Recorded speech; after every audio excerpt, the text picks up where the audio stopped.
encargo, ¿no?, de Josep María, ¿no?, me decía que debía ser visto desde la filosofía política, ¿no?, y voy a intentar un poco seguir esto, ¿no? Digamos que desde la filosofía política lo que interesa del populismo es básicamente su concepto de democracia, así que me detendré un poco en esta cuestión, ¿no? Yo creo que esa es una cosa que muchas veces se ha velado, ¿no?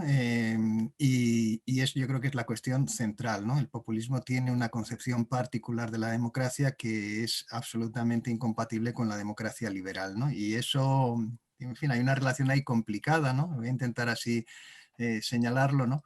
Porque el populismo pues aparece, ¿no?, siempre en contextos democráticos y habla el lenguaje de la democracia, ¿no?, pero lo habla de una manera que refuta la democracia existente, la democracia liberal. Entonces está esa situación, digamos, paradójica del populismo, ¿no? El populismo habla a una lengua, digamos, engañosa, ¿no?, que suena bien a los oídos de la democracia como la conocemos, ¿no?, pero que realmente significa en el fondo su refutación, ¿no? Hablaremos un poquito de esto más adelante, ¿no? Bueno, entonces voy a hablar un poco, os anticipo un poco los temas que quiero ver muy sucintamente y os invito a que cuando queráis pues me interrumpáis y hacéis las preguntas que os parezcan oportunas, ¿no?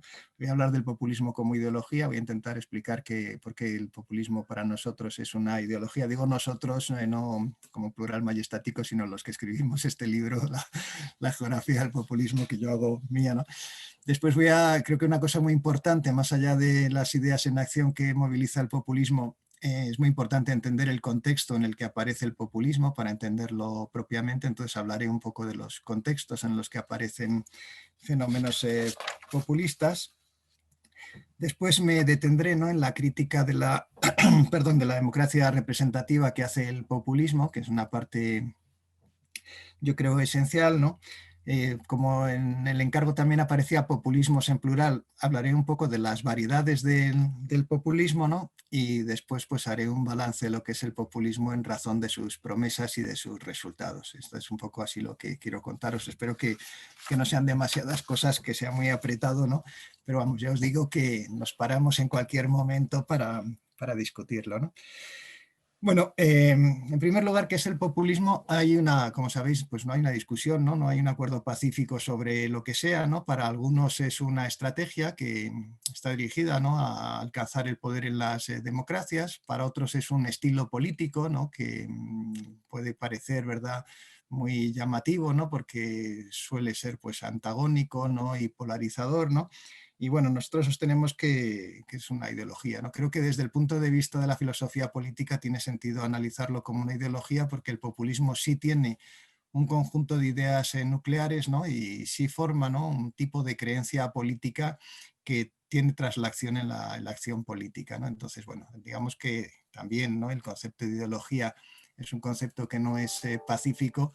Aquí lo vamos a entender, ¿no?, pues como en fin, como un conjunto de ideas, ¿no?, que tienen la forma de creencias, no son ideas, digamos, discutidas, ¿no?, sino que forman una pequeña fe política que de alguna manera podemos identificar en la acción política, ¿no? Bueno, muchas veces, no voy a entrar en los autores, ¿no?, pero vosotros habéis visto muchas veces, ¿no?, que si es una ideología think o es una ideología thick, ¿no? Estoy siguiendo a Frieden, ¿no?, que Josep María conoce bien porque le visito en su casa, ¿no?, en alguna ocasión, ¿no? En fin, es una ideología débil en el sentido de que el sistema de ideas del populismo es muy sencillo, ¿no?, pero es una ideología que es engañoso calificar de débil porque es muy eficaz en los contextos democráticos, ¿no? Tiene esta característica sobresaliente el populismo, ¿no? Tiene una aparentemente debilidad, ¿no?, en su pobreza, digamos, conceptual, pero esta misma debilidad que hacen que maneje un discurso muy sencillo en los contextos democráticos, en determinados contextos, en determinadas circunstancias, es altamente eficaz, ¿no? Nosotros en el libro, no estoy haciendo publicidad, ¿no?, porque también una cosa que quería decir sobre el libro, ¿no?, es que, como ha dicho Josep María, llegamos a la segunda edición y planteábamos una tercera edición, ¿no?, pero es que el fenómeno nos acabó desbordando, ¿no?, porque empezamos a preparar nuevos capítulos y hubo un momento en que ya no dábamos abasto. O sea, estos últimos 3 años han sido realmente una explosión de populismo, ¿no? En nuestra aspiración inicial, que era hacer una geografía completa del populismo, se vio desbordada por las circunstancias, ¿no? Es que ahora ya, hoy en día, no hay ningún país de Europa en el que no haya fenómenos populistas, ¿no? Incluso Portugal pues tiene un diputado populista, ¿no? Además escandalosamente populista, ¿no? Y un partido, ¿no?, populista que se llama Chega, que además tiene un potencial electoral gigantesco porque ha encontrado un nicho muy productivo para sus aspiraciones, ¿no? Entonces, abandonamos esta idea de una tercera edición porque significaba hacer completamente nuevo el libro, ¿no? Realmente tendríamos que meter tantos capítulos que ya sería una enciclopedia, ¿no? Bueno, en este libro, en cualquier caso, lo que señalamos, ¿no?, es que el populismo es un endemismo, utilizamos una serie de palabritas que nos gustan, ¿no? Es un endemismo de las democracias, ¿no? Digamos que el populismo tiene esta condición, ¿no? Está presente en todos los sistemas democráticos, ¿no? Una especie de situación de latencia, y cuando se produce una crisis, algún tipo de crisis de la democracia que produce desafecto, ¿no?, en relación a la democracia, pues es cuando el populismo encuentra esa ocasión en la que prospera, ¿no? En fin, la bibliografía sobre el populismo, yo creo que acertadamente se utiliza también las palabras síntoma, ¿no?, o enfermedad, ¿no? O sea, se hace a veces la pregunta, ¿no?, de si el populismo constituye un síntoma, ¿no?, de un problema que tienen las democracias, o si en sí mismo constituye una enfermedad, ¿no?, que puede ser una enfermedad bonacible o puede ser una enfermedad, digamos, peligrosa, ¿no? Esto también forma parte de la discusión sobre el populismo, ¿no? Nosotros en el libro pues decimos, ¿no?, que, en fin, este endemismo de las democracias prospera en circunstancias de crisis, ¿no?, pero de crisis de muy distinto tipo, variando según qué país, ¿no? Entonces, hacemos ahí un pequeño catálogo de crisis posibles que explican los fenómenos populistas, como son pues las crisis económicas, ¿no? Y yo creo que en el caso de España, claramente el inicio, ¿no?, del populismo, ¿no?, es la crisis económica, ¿no?, del 2007-2008, ¿no? Es ahí donde encuentra su oportunidad, donde se produce una situación de desafección política, ¿no?, por los costes, en fin, sociales de la crisis, ¿no? Y esto produce pues en España una crisis también política, ¿no? Más tarde una crisis, o sea, una crisis de representación, es lo que quiero decir como crisis política, ¿no? Si recordáis el no nos representa, ¿no?, o democracia real ya, en fin, de una manera no sé si espontánea, ¿no?, pues se produjo en España un momento populista, ¿no? Y evidentemente pues hubo quien leyó correctamente que existía esa ventana de oportunidad y lo convirtió en un proyecto político, ¿no? De eso hablaremos un poco al final, si queréis, cuando veamos, en fin, las variedades de populismo, ¿no? Pero bueno, en otros sitios la crisis pues ha tenido otras dimensiones, ¿no? En fin, por ejemplo, pues nosotros utilizamos la crisis económica, la crisis política, muchas veces van juntas, la crisis social, que viene acentuada por la desigualdad, ¿no?, en las sociedades contemporáneas, también las crisis culturales, ¿no? Para muchos países que no sufrieron la crisis económica, pues sin embargo la inmigración, ¿no?, y los cambios culturales asociados a la inmigración pues produjeron también movimientos populistas importantes, ¿no? Por ejemplo, esto es muy evidente en las sociedades escandinavas, ¿no?, donde, digamos, la única crisis que se produjo es de este tipo, ¿no? Y en algunos países pues se produjo de una manera mixta, ¿no? La crisis económica, la crisis social y política junto a la crisis cultural, pues podría ser el caso quizá de Francia, ¿no? En fin, luego al final de la charla, si queréis, vemos como los distintos tipos de variedades que hay, ¿no? En fin, lo que me importaba para empezar, ¿no?, es señalar este carácter del populismo, ¿no?, como ideología débil, unas pocas ideas muy sencillas, ¿no?, pero extraordinariamente eficaz en determinados contextos de crisis de la democracia, ¿no? El populismo es un endemismo que está siempre en las democracias, ¿no?, y lo está porque el populismo tiene una definición muy sencilla de democracia. Nosotros vivimos en democracias que son muy complejas, ¿no? Si quisiéramos señalar en una sociedad qué es lo que hace falta para que sea realmente democrática, tendríamos que señalar una lista muy larga, ¿no?, de requerimientos institucionales, ¿no?, etcétera, etcétera. Y el populismo le basta decir, ¿no?, que la democracia es el gobierno del pueblo. Así que digamos que de las dos ideas que tiene el populismo, la primera es que la democracia es simplemente el gobierno del pueblo, ¿no? Y esto, claro, forma parte también del credo democrático que es propio de las sociedades liberales, ¿no? Porque, en fin, después sobre eso hay que dar muchas explicaciones, que es lo que se entiende por gobierno del pueblo, pero al populismo le basta decir la democracia es el gobierno del pueblo. Y en un contexto de crisis en los que se percibe, hay desafección democrática, ¿no? Y se percibe que de alguna manera el gobierno y el pueblo, ¿no? Toman sendas diferentes, pues este argumento, ¿no? De que la democracia, que eso no lo vamos a ver enseguida, ¿no? Con el populismo, ¿no?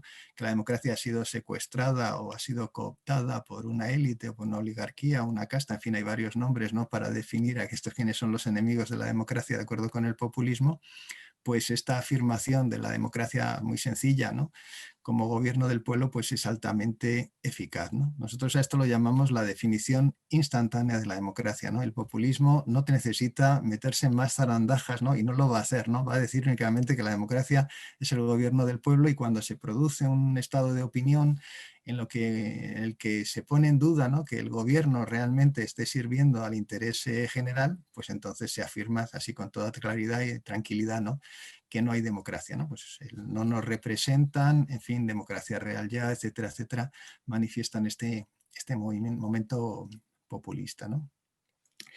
Bien, la segunda idea, ¿no? Del populismo, ¿no? Como ideología es que en toda sociedad existen toda sociedad está dividida en dos grupos contrapuestos, ¿no? Por una parte el pueblo, que es un sujeto colectivo con una voluntad discernible, y por otra parte, pues los enemigos del pueblo, ¿no? Que esta es la caracterización que se dan a los que no son pueblo, ¿no? El antipueblo o el no pueblo, que se califica pues en fin, ya lo hemos dicho, ¿no? De oligarquía, establishment, casta, en fin, hay una larga lista, ¿no? De calificativos, ¿no? Siempre, en fin, cariñosos, ¿no? Para aquellos que forman parte de ese grupo, ¿no? Yo creo que aquí, luego si queréis nos paramos un poquito sobre esto, pero es muy interesante como ideología, el populismo es una ideología del conflicto, es una ideología que no hace una promesa, ¿no? De una sociedad reconciliada, ¿no? Sino que establece la polarización y el conflicto de una manera permanente en las sociedades, ¿no? Siempre para que exista pueblo, tiene que existir, en los enemigos del pueblo tiene que existir el antipueblo, ¿no? En ausencia de este antipueblo, el populismo se desvanece, ¿no? Luego explicaremos por qué en su lógica discursiva es tan necesario este enemigo del pueblo, ¿no? Bueno, total, que estas son las dos ideas muy sencillas, ¿no? Que la democracia es el gobierno del pueblo, la definición instantánea de democracia, y que toda sociedad siempre está dividida en dos grupos antagónicos, esto es que se define uno por negación de lo que es el otro, que son el pueblo y el antipueblo, el pueblo y la oligarquía, ¿no? Este discurso débil por su pobreza digamos, intelectual, ¿no? Porque si nosotros pensamos, claro, desde luego hay ideólogos del populismo, ¿no? O sea, no digamos que no es que sea una ideología que carece por completo de profetas, ¿no? Pero sus profetas no son tan sofisticados, ¿verdad?, como los del marxismo, por ejemplo, ¿no? Son profetas que son altamente eficaces y que además, pues generalmente no provienen del ámbito del estudio, ¿verdad?, ni de los, en fin, ni de la alta, en fin, cultura, ni de la gran intelectualidad, pero son eficaces y en algunas ocasiones, ¿no?, pues han realizado discursos bastante elaborados, ¿no? No os he contado un poco aquí, porque para que no se alargue mucho esta charla, cuál es la genealogía del populismo, ¿no? Pero, en fin, ahí, como sabéis, seguramente pues hay en fin, distintos orígenes, ¿no?, posibles del populismo, ¿no? En fin, la democracia estadounidense, ¿no?, a partir de Andrew Jackson, o el partido populista, el People's Party, a final del siglo XIX, ¿no? Pero yo creo que realmente donde el populismo se bautiza de verdad, ¿no?, con un discurso muy estructurado, elemental, básico y muy estructurado, pues es en la Argentina del general Juan Domingo Perón, ¿no? Porque allí sí hay, a través de su manual de conducción política, ¿no?, y a través de los textos de Isabelita, ahí sí hay un intento de crear un lenguaje político diferenciado, y hay también la creación de un partido que utiliza sistemáticamente ese discurso, no es un discurso únicamente personal, sino que es el discurso de un partido político para estructurar el debate político, ¿no? Entonces, el populismo como ideología es sencillo, no tiene una gran prosapia en sus intelectuales, evidentemente, pero ha tenido una enorme eficacia política en contextos de democracia, ¿no? Siempre en contextos que por algún motivo esa democracia se encuentra degradada o estaba puesta en duda, en fin, una democracia que, con interrogantes, ¿no? Ahí es donde ha prosperado el populismo, ¿no? Bien, este discurso, esta ideología sencilla del populismo tiene también una característica, yo creo que también muy interesante, y es que es un discurso moralizante, ¿no? O sea, realmente el populismo como discurso político es un discurso que no se dirige, ¿no?, a la formulación de políticas públicas, ¿no?, sino que es moralizante en el sentido de que se dirige específicamente a la búsqueda de culpables, ¿no? O sea, una parte muy importante del discurso populista es señalar, ¿no?, que los problemas, ¿no?, que viven las sociedades, etcétera, etcétera, son el resultado, ¿no?, de la acción culpable, ¿no?, de unas élites, en fin, de unos enemigos del pueblo, y que señalando quiénes son esos enemigos, ¿no?, pues la ansiada, ¿verdad?, felicidad social pues sobrevendrá de una manera automática, ¿no? Eh, hay una definición del populismo, ¿no?, que me parece también muy, muy eficaz, ¿no?, y que ilumina este aspecto, es señalar que, en fin, que la receta del populismo para los problemas sociales, ¿no?, es que los problemas de las democracias se curan siempre con más democracia, ¿no? Esta es la cuestión fundamental, ¿no? Si tenemos problemas en nuestras sociedades es porque no son suficientemente democráticas, ¿no? Si fuesen más democráticas, pues todos los problemas sociales se desvanecerían, ¿no? Esta es la idea esencial del populismo, ¿no? Si hay desempleo juvenil, si hay problemas de viviendas, etcétera, etcétera, siempre son problemas no de un mal diseño de políticas públicas, sino que es un problema de que no hemos identificado unos culpables, ¿no? Si identificamos a esos culpables, ¿no?, y les alejamos, ¿no?, del gobierno de las sociedades, pues entonces nuestros problemas quedarán resueltos de una manera inmediata, ¿no?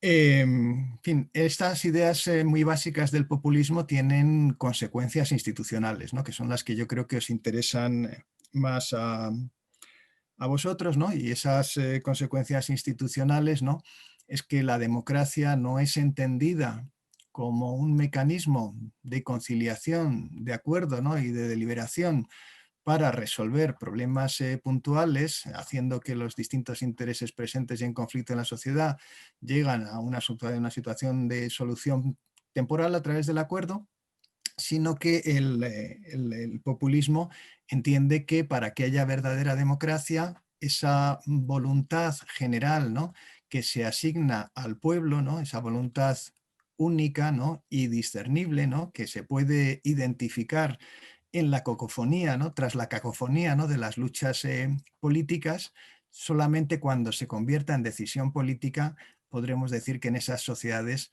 habrá verdadera democracia, ¿no? Entonces, una cuestión muy importante, ¿no? Entonces, hay un aspecto que luego si queréis entramos en ello en detalles, ¿no?, que también es muy importante del populismo, y es su característica antipolítica, ¿no? Aquí decimos antipolítica bajo el punto de vista de lo que entendemos por la política liberal, ¿no?, que la política liberal pues es la negociación en busca del acuerdo que evite el conflicto abierto de la violencia, ¿no? Eso es lo que es la política, ¿no? Realmente buscar, ¿no?, una solución concertada a los conflictos que son endémicos en todas las sociedades, ¿no? La solución, sin embargo, populista tiene una concepción, vamos a decir, ideológica, en el sentido de que entiende la política en un sentido proyectivo, ¿no? La política es la realización, en este caso, de un proyecto que se llama convertir la voluntad del pueblo en decisión política, ¿no? Por ejemplo, en esto nos ayuda mucho a identificarlo los propios populistas porque, por ejemplo, pues en la campaña presidencial francesa, ¿no?, de Marine Le Pen, ¿no?, pues el lema electoral era en el nombre del pueblo, ¿no? Es esta idea de que el populista habla en el nombre del único interés legítimo en la sociedad, ¿no? Y digamos que esto tiene consecuencias institucionales porque si aceptamos esto, ¿no?, la política, y por eso digo que hay un elemento antipolítico evidente, la política como concertación siempre es vista bajo el punto de vista de los populistas como una traición, ¿no? En el sentido de que, puesto que solamente hay un interés legítimo en la sociedad, cualquier mecanismo de negociación significa, ¿no? Pues rebajar, ¿no? La expectativa a la democracia, ¿no? Y en principio, ¿verdad? Pues el politiqueo, ¿no? O el barullo que es propio de las democracias, ¿no? El ruido que hacen las democracias, ¿no? Con tantas manifestaciones, tantos actores pidiendo cosas distintas y enfrentadas, pues al populismo desprecia, ¿no? Esta antipolítica, ¿no? Por eso, claro, muchos de los líderes populistas, pues hemos visto que les gusta realizar pues una autopresentación, ¿no? Como hombres del pueblo, ¿no? Pues hablando un lenguaje soez y ordinario, ¿no? Pues el presidente en funciones de los Estados Unidos, ¿no? A través de una vestimenta, ¿no? De centro comercial, ¿no? De supermercado, ¿no? Pues, por ejemplo, el vicepresidente del gobierno de España, en fin, todo este tipo de autopresentaciones, ¿no? Señalan de alguna manera este carácter antipolítico, ¿no? Del populismo, esta búsqueda, ¿no? De encarnar, ¿no? En la política un único interés legítimo que es el del pueblo, donde, con este sistema de moralización que antes os he contado, todos los otros intereses de la sociedad pues son intereses bastardos, ¿no? Porque son intereses que no representan al pueblo y por lo tanto no son democráticos, ¿no? Claro, esto también nos conduce, ¿no? Tampoco me puedo enredar mucho, ¿no? A lo importante, ¿no? Que es para el populismo la cuestión de la corrupción, ¿no? Porque, como ellos han señalado, el único interés legítimo de la sociedad, que es el que ellos encarnan, ¿no? Y todos los otros intereses son particulares y están dirigidos contra el bien común, ¿no? Pues digamos que los rivales políticos no solamente son enemigos del pueblo, sino que en el sentido clásico, ¿no? De la palabra corrupción, al defender sus intereses ilegítimos particulares frente al interés general, pues son corruptos, ¿no? Entonces el adjetivo corrupto es algo que califica, ¿verdad?, a los miembros de los otros partidos y, curiosamente, en relación a ellos mismos, pues la idea de la corrupción resulta completamente inaceptable. O sea, ellos no pueden ser nunca corruptos a pesar, ¿no?, de que en muchas ocasiones, ¿verdad?, vemos con fascinación, ¿no?, como quienes están denunciando desde el populismo pues las corrupciones, ¿no?, que son también endémicas en las democracias, pues son culpables, ¿no?, de haber hecho exactamente las mismas cosas que denuncian, ¿no? Pero, en fin, en su lógica moralizante, digamos que ellos siempre verán que los otros, se haya probado o no, si no ya en algún momento se probará, son sistemáticamente corruptos porque no defienden el interés del pueblo, sino que defienden intereses legítimos, ¿no? El único interés legítimo en la democracia es el interés del pueblo y ese interés del pueblo lo encarnan ellos, ¿no? Claro, aquí podríamos hablar un poquito, ¿no?, sobre el contexto en el que se hace posible, ¿no?, esta posición, digamos, del populismo en el funcionamiento normal de las democracias. Digamos que tiene poco recorrido, ¿no?, cuando el sistema está altamente legitimado, ¿no?, y no se produce la desafección política, pero en los sistemas europeos, por ejemplo, ¿no?, donde la novedad del populismo pues, es relativamente reciente, hasta generalizarse, ¿no?, hasta extremos que no sospechábamos, ¿no?, en la Europa de la posguerra, pues como son sistemas que se han caracterizado durante mucho tiempo, ¿no?, por un alto consenso, una política de consenso, y esto aplica también al caso de España, ¿no?, donde el consenso pues, tenía un valor sobresaliente en el tiempo de la transición, ¿no?, pues el populismo se puede presentar, ¿no?, como una opción diferenciada, ¿no?, que en tiempo de crisis permite, ¿no?, culpabilizar a todos los partidos tradicionales de la situación de dificultad, ¿no?, y presentarse, ¿verdad?, como la voz que no ha sido escuchada, que es la voz del pueblo, ¿no? Esta idea, ¿no?, de un interés legítimo que es oscurecido, ¿no?, por el sistema, ¿no?, establecido, ¿no?, un sistema en el que todos los partidos gobernantes, ¿no?, comparten una misma responsabilidad porque han ejercido tareas de gobierno, ¿no?, y que tienen además un acuerdo general sobre lo que es la política y unos valores parecidos, pues el populismo ahí encuentra esa oportunidad para señalar una voz diferenciada y ganar pues oportunidad política, ¿no? Bien, otra cosa también yo creo que vale la pena señalar, ¿no? Y esto ya nos lleva un poco a la crítica a la democracia representativa que realiza el populismo, ya un poco ha salido, ¿no? Implícitamente, ¿no? En el hecho mismo de que el pluralismo, que nos es, digo nos es porque, bueno, no necesariamente todos debemos ser liberales, ¿no? Pero digamos que, que el pluralismo se puede señalar como un hecho constitutivo, ¿no? De las sociedades modernas, ¿no? O sea, no, más allá de que el pluralismo constituya un valor, ¿no? Es una circunstancia que nosotros podemos encontrar en nuestras sociedades, que son sociedades que están fragmentadas en términos de creencias, valores, intereses, etcétera, etcétera, ¿no? Es un hecho consustancial a las sociedades modernas, ¿no? Sin embargo, el populismo pues niega, ¿no? En fin, esta realidad del pluralismo, o si no la sanciona, por lo menos la rechaza, ¿no? En la medida en que hay una única voluntad que es legítima, ¿no? En las sociedades modernas, ¿no? Y ese pluralismo pues señala más bien una patología y una anomalía que algo con la que debamos contar y que deba defenderse, ¿no? Digamos que el populismo es antipluralista, ¿no? Eso también nos lleva a un... Bien, todos estos rasgos, digamos que si queréis más adelante os mando una lista porque una vez se me ocurrió hacer como una tabla, ¿no? Que podía uno por puntos saber pues si un partido o movimiento era populista o no. Todo esto que os estoy contando, ¿no? De una manera sistematizada, pues más o menos buscaba ser un criterio de demarcación que fuese operacionalizable, ¿no? Si tenemos todos estos criterios, pues podemos hablar de un partido que tiene rasgos populistas o un partido que es sistemáticamente populista o que no lo es, ¿no? Bueno, en cualquier caso, en fin, también antes sobre el aspecto antipolítico, pues muchos de los partidos, perdón, vuelvo un poquito atrás y seguimos con la crítica a la democracia representativa, muchos líderes políticos populistas se han presentado como no políticos, ¿no? Esto también es una cosa importante, ¿no? El caso, claro, más llamativo pues es Silvio Berlusconi, sin duda, porque se produce con el, en fin, con el proceso Manos Limpias, pues una implosión completa del sistema político italiano, ¿no? Y la misma política pues se queda salpicada, ¿no? En fin, Berlusconi siempre se presentó como un empresario, ¿no? Que se sacrificaba por el bien público para arrebatar, ¿no? A los políticos, esto es al establishment, pues el gobierno de Italia, ¿no? En fin, este carácter antipolítico incluso ministros de España, ¿no? Pues, por ejemplo, Garzón, ¿no? Pues hace muy poco, ¿no? Hace como 3 semanas dijo que él no era un político, ¿no? Y que él era como era, pero era economista y comunista, pero no era un político, ¿no? Lo cual pues no deja de ser sorprendente, pero bueno, va en esta línea, ¿no? De la afirmación antipolítica que es tan importante también en el populismo, ¿no? Y esto se puede ver en fin, en todas partes, ¿no? Bueno, el pluralismo, por lo tanto, que es un valor constitutivo de la democracia liberal, y sin embargo criticado, ¿no? Desde el punto de vista moralizante del populismo, ¿no? El pluralismo señala que la comunidad política está fragmentada y que hay intereses que van en contra de la voluntad del pueblo, ¿no? Ahí se utiliza mucho este concepto del enemigo del pueblo, ¿no?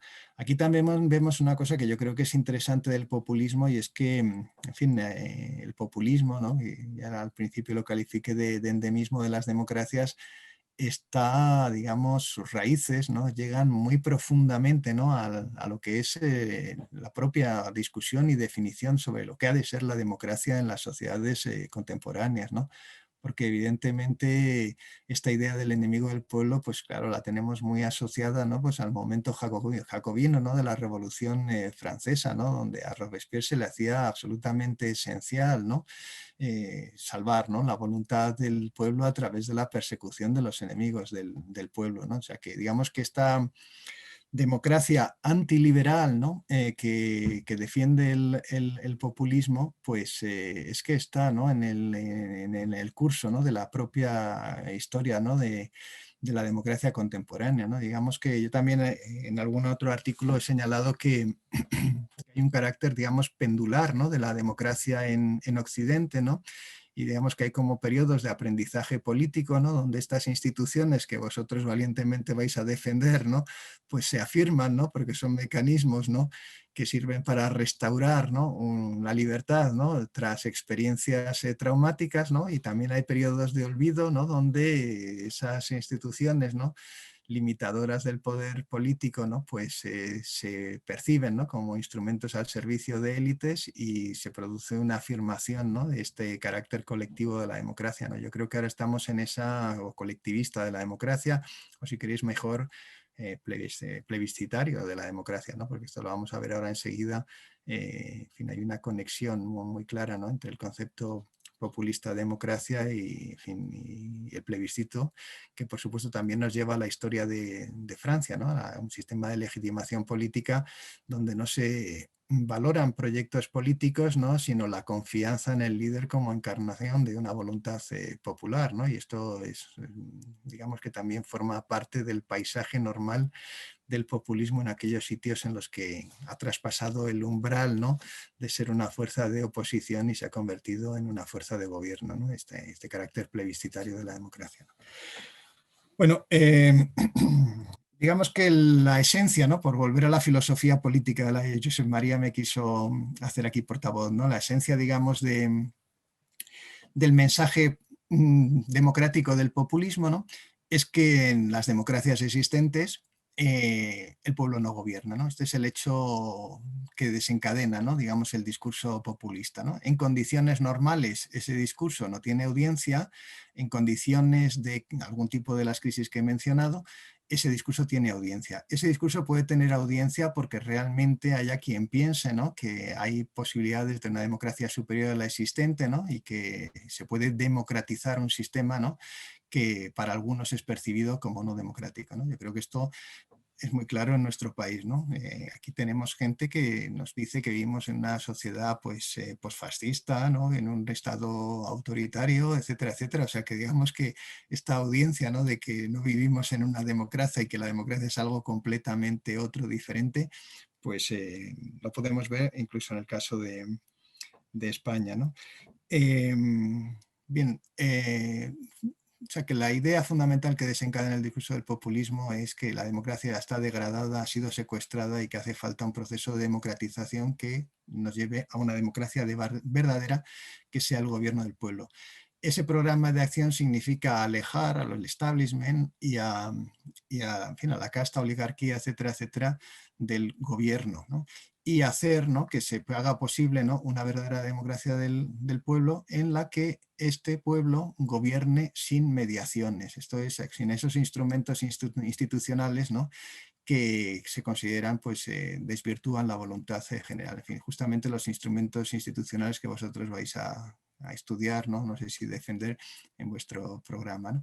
Entonces, claro, aquí ya voy llegando a la paradoja, ¿no? De la crítica que hace el populismo a la democracia representativa, ¿no? Porque, claro, ¿cómo es posible, ¿no? Que el pueblo gobierne sin mediaciones, ¿no? Le atribuimos, ¿verdad?, a ese pueblo, ¿no?, una voluntad general que es discernible, ¿no? Pero nosotros, si escuchamos al pueblo, pues lo que encontramos, pues, es un discurso cacofónico, ¿no? Particularmente en sociedades como las sociedades modernas como la nuestra, donde el pluralismo es un hecho evidente y constatable, ¿no? No hay un único pueblo, ¿no? Sino que hay un conjunto, ¿verdad?, de ciudadanos, todos ellos son el pueblo que hablan con voces diferentes, ¿no? Entonces, ¿cómo discernir cuál es la verdadera voz del pueblo, ¿no? Y cómo hacer, ¿no?, que esa voz del pueblo pues, se convierta en decisiones políticas, ¿no? Digamos, este es el dilema del populismo, ¿no? Y volviendo pues a los críticos elitistas de la democracia representativa, pues el populismo encuentra esta respuesta pues en fin, en personajes como Robert Michels, ¿no? O Robert Michels, después convertido en Roberto Michels, ¿no?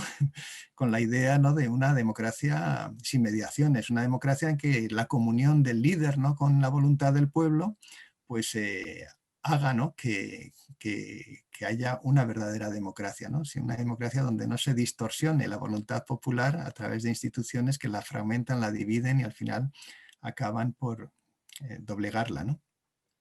Entonces aquí es donde aparece esta, digamos, esta pulsión, ¿no?, que es muy evidente del populismo en un sentido autoritario. Es verdad que ese sentido, digamos, esta pulsión autoritaria, porque realmente la crítica a la democracia representativa conduce, ¿no?, a la afirmación de que la mejor democracia es aquella, ¿no?, en la que un líder encarna, ¿no?, esta voz del pueblo, ¿no?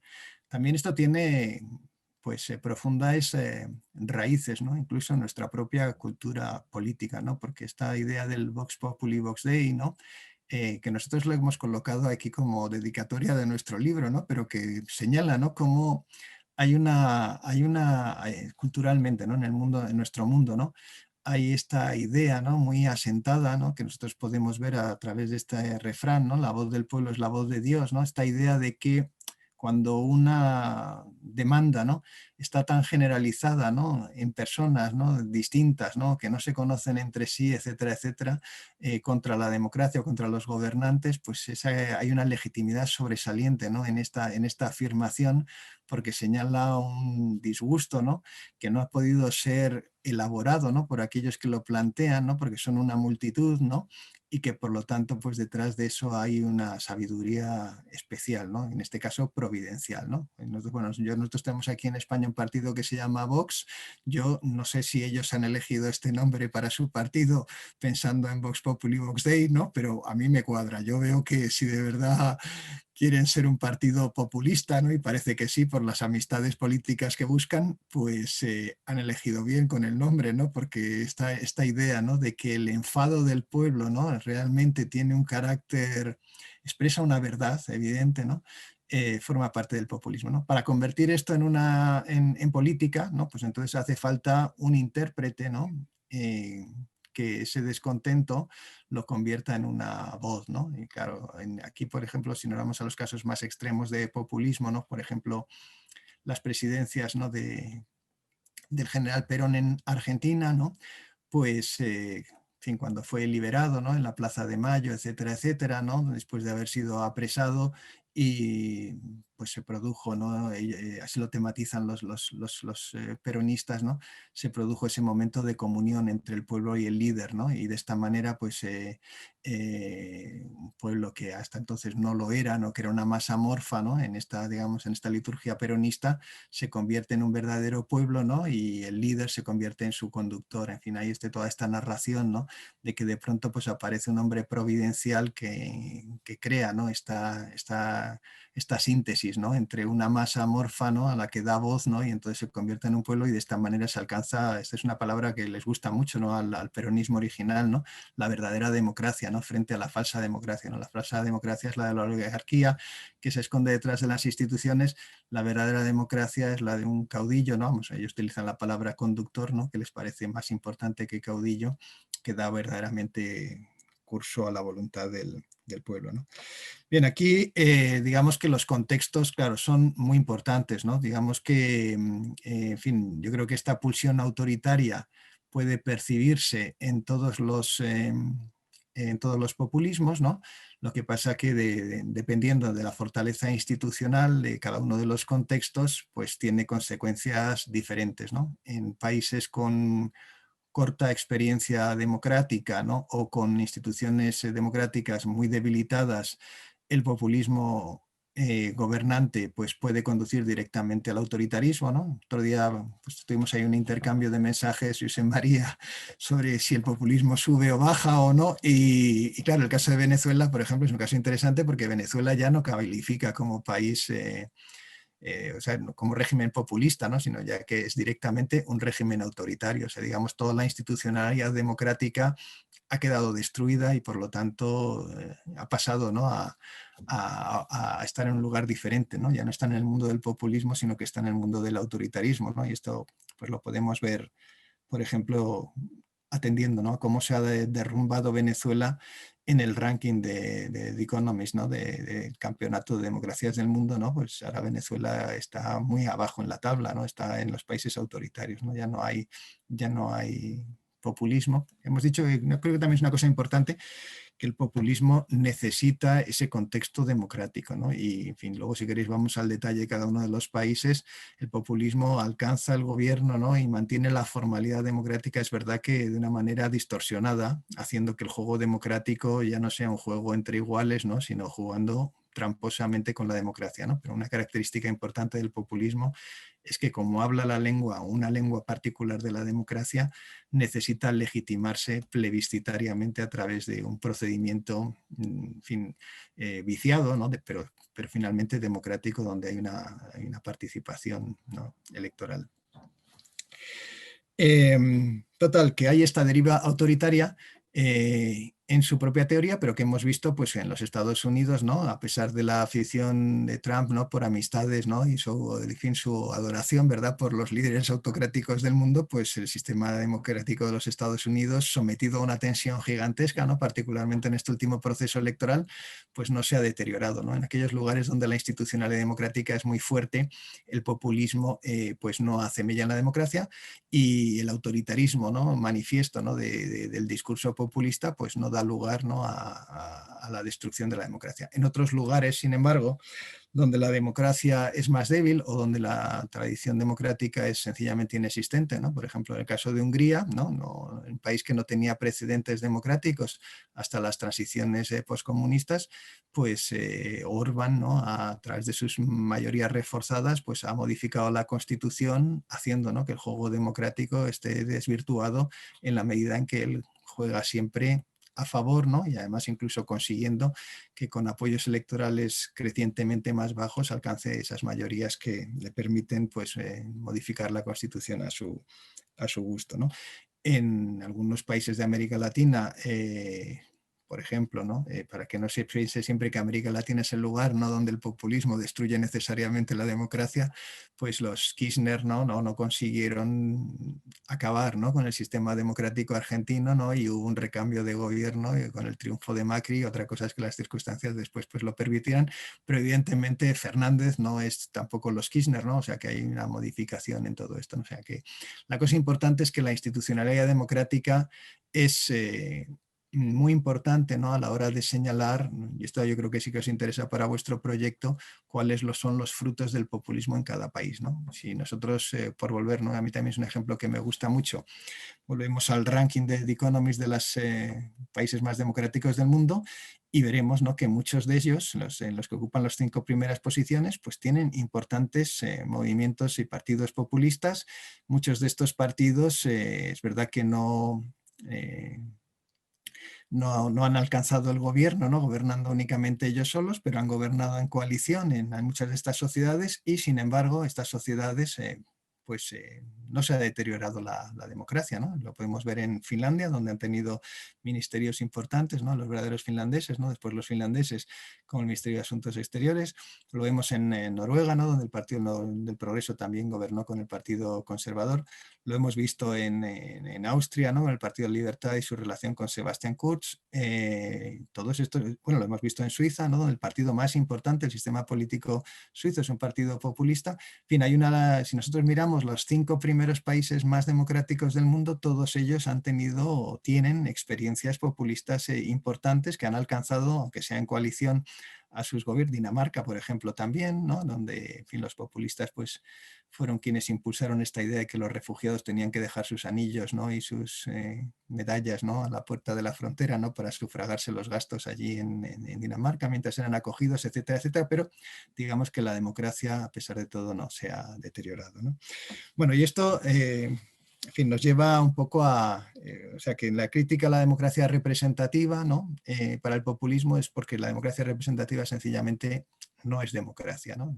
La democracia representativa es un mecanismo de gestión entre élites, ¿no?, de acuerdo entre élites, que desvirtúa la voluntad popular, ¿no? La respuesta, digamos, a las deficiencias de la democracia representativa, de acuerdo con el populismo, pues es la proposición de mecanismos de democracia directa, que esos mecanismos de democracia directa, digamos, para los países europeos, se sustancian en la defensa del referéndum, ¿no? Por ejemplo, es una cosa que enfatiza mucho el Rassemblement National, ¿no?, en Francia, ¿no?, la idea de que someter a consulta popular, ¿no?, cualquier reforma de la Constitución, en fin, todos los temas importantes, ¿no? Hay una búsqueda constante, ¿no?, de legitimarse de esta manera, ¿no? Y en muchos países de América Latina, pues esta defensa de la democracia directa ha dado lugar, ¿no?, pues a a una democracia plebiscitaria donde se viven constantemente procesos electorales, donde en estos procesos electorales no se decide, ¿no?, entre proyectos alternativos, sino que son procesos que van dirigidos a la legitimación de la acción de gobierno del líder, ¿no? O sea, esto es una circunstancia evidente. Esto mismo también ocurre en la Hungría de Orbán y en la Polonia de Kaczynski, ¿no? Hay también esta deriva, ¿no?, del sistema electoral hacia el plebiscito como mecanismo de legitimación política, ¿no? Bien, pero bueno, ya os he dicho que las consecuencias en fin, varían según cada una de las sociedades y su institucionalidad, ¿no? Ya muy brevemente, porque así dejamos tiempo a vuestras preguntas, ¿no? Y Josep María me dijo 40 minutos y me parece que ya los he agotado, estoy a punto de agotarlos, ¿no? En la bibliografía sobre el populismo también habréis visto, ¿no?, que se establecen distinciones, ¿no? Por ejemplo, en el ámbito, ¿no?, del postmarxismo, que encarna Chantal Mouffe y Ernesto Laclau, ellos han insistido mucho en la existencia de un populismo de izquierdas y un populismo de derechas, ¿no?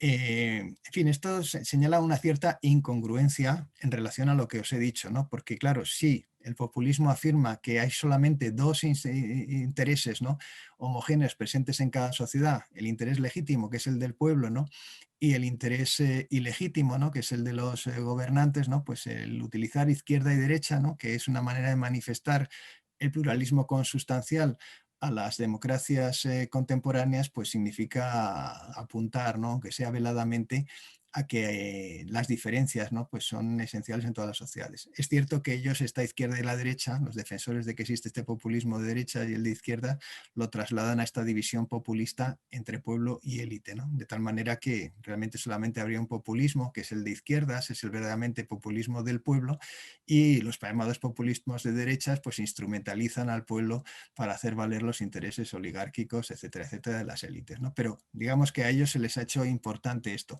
La razón de esta, pero yo digo que es incongruente con la lógica misma del populismo, ¿no? Si recordáis en sus orígenes, ¿no?, en 2014 a Podemos, allí si lo podéis ver, ¿no?, en la hemeroteca, Pablo Iglesias se sentía muy incómodo con el emplazamiento de la pregunta izquierda-derecha y la rechazaban, ¿no?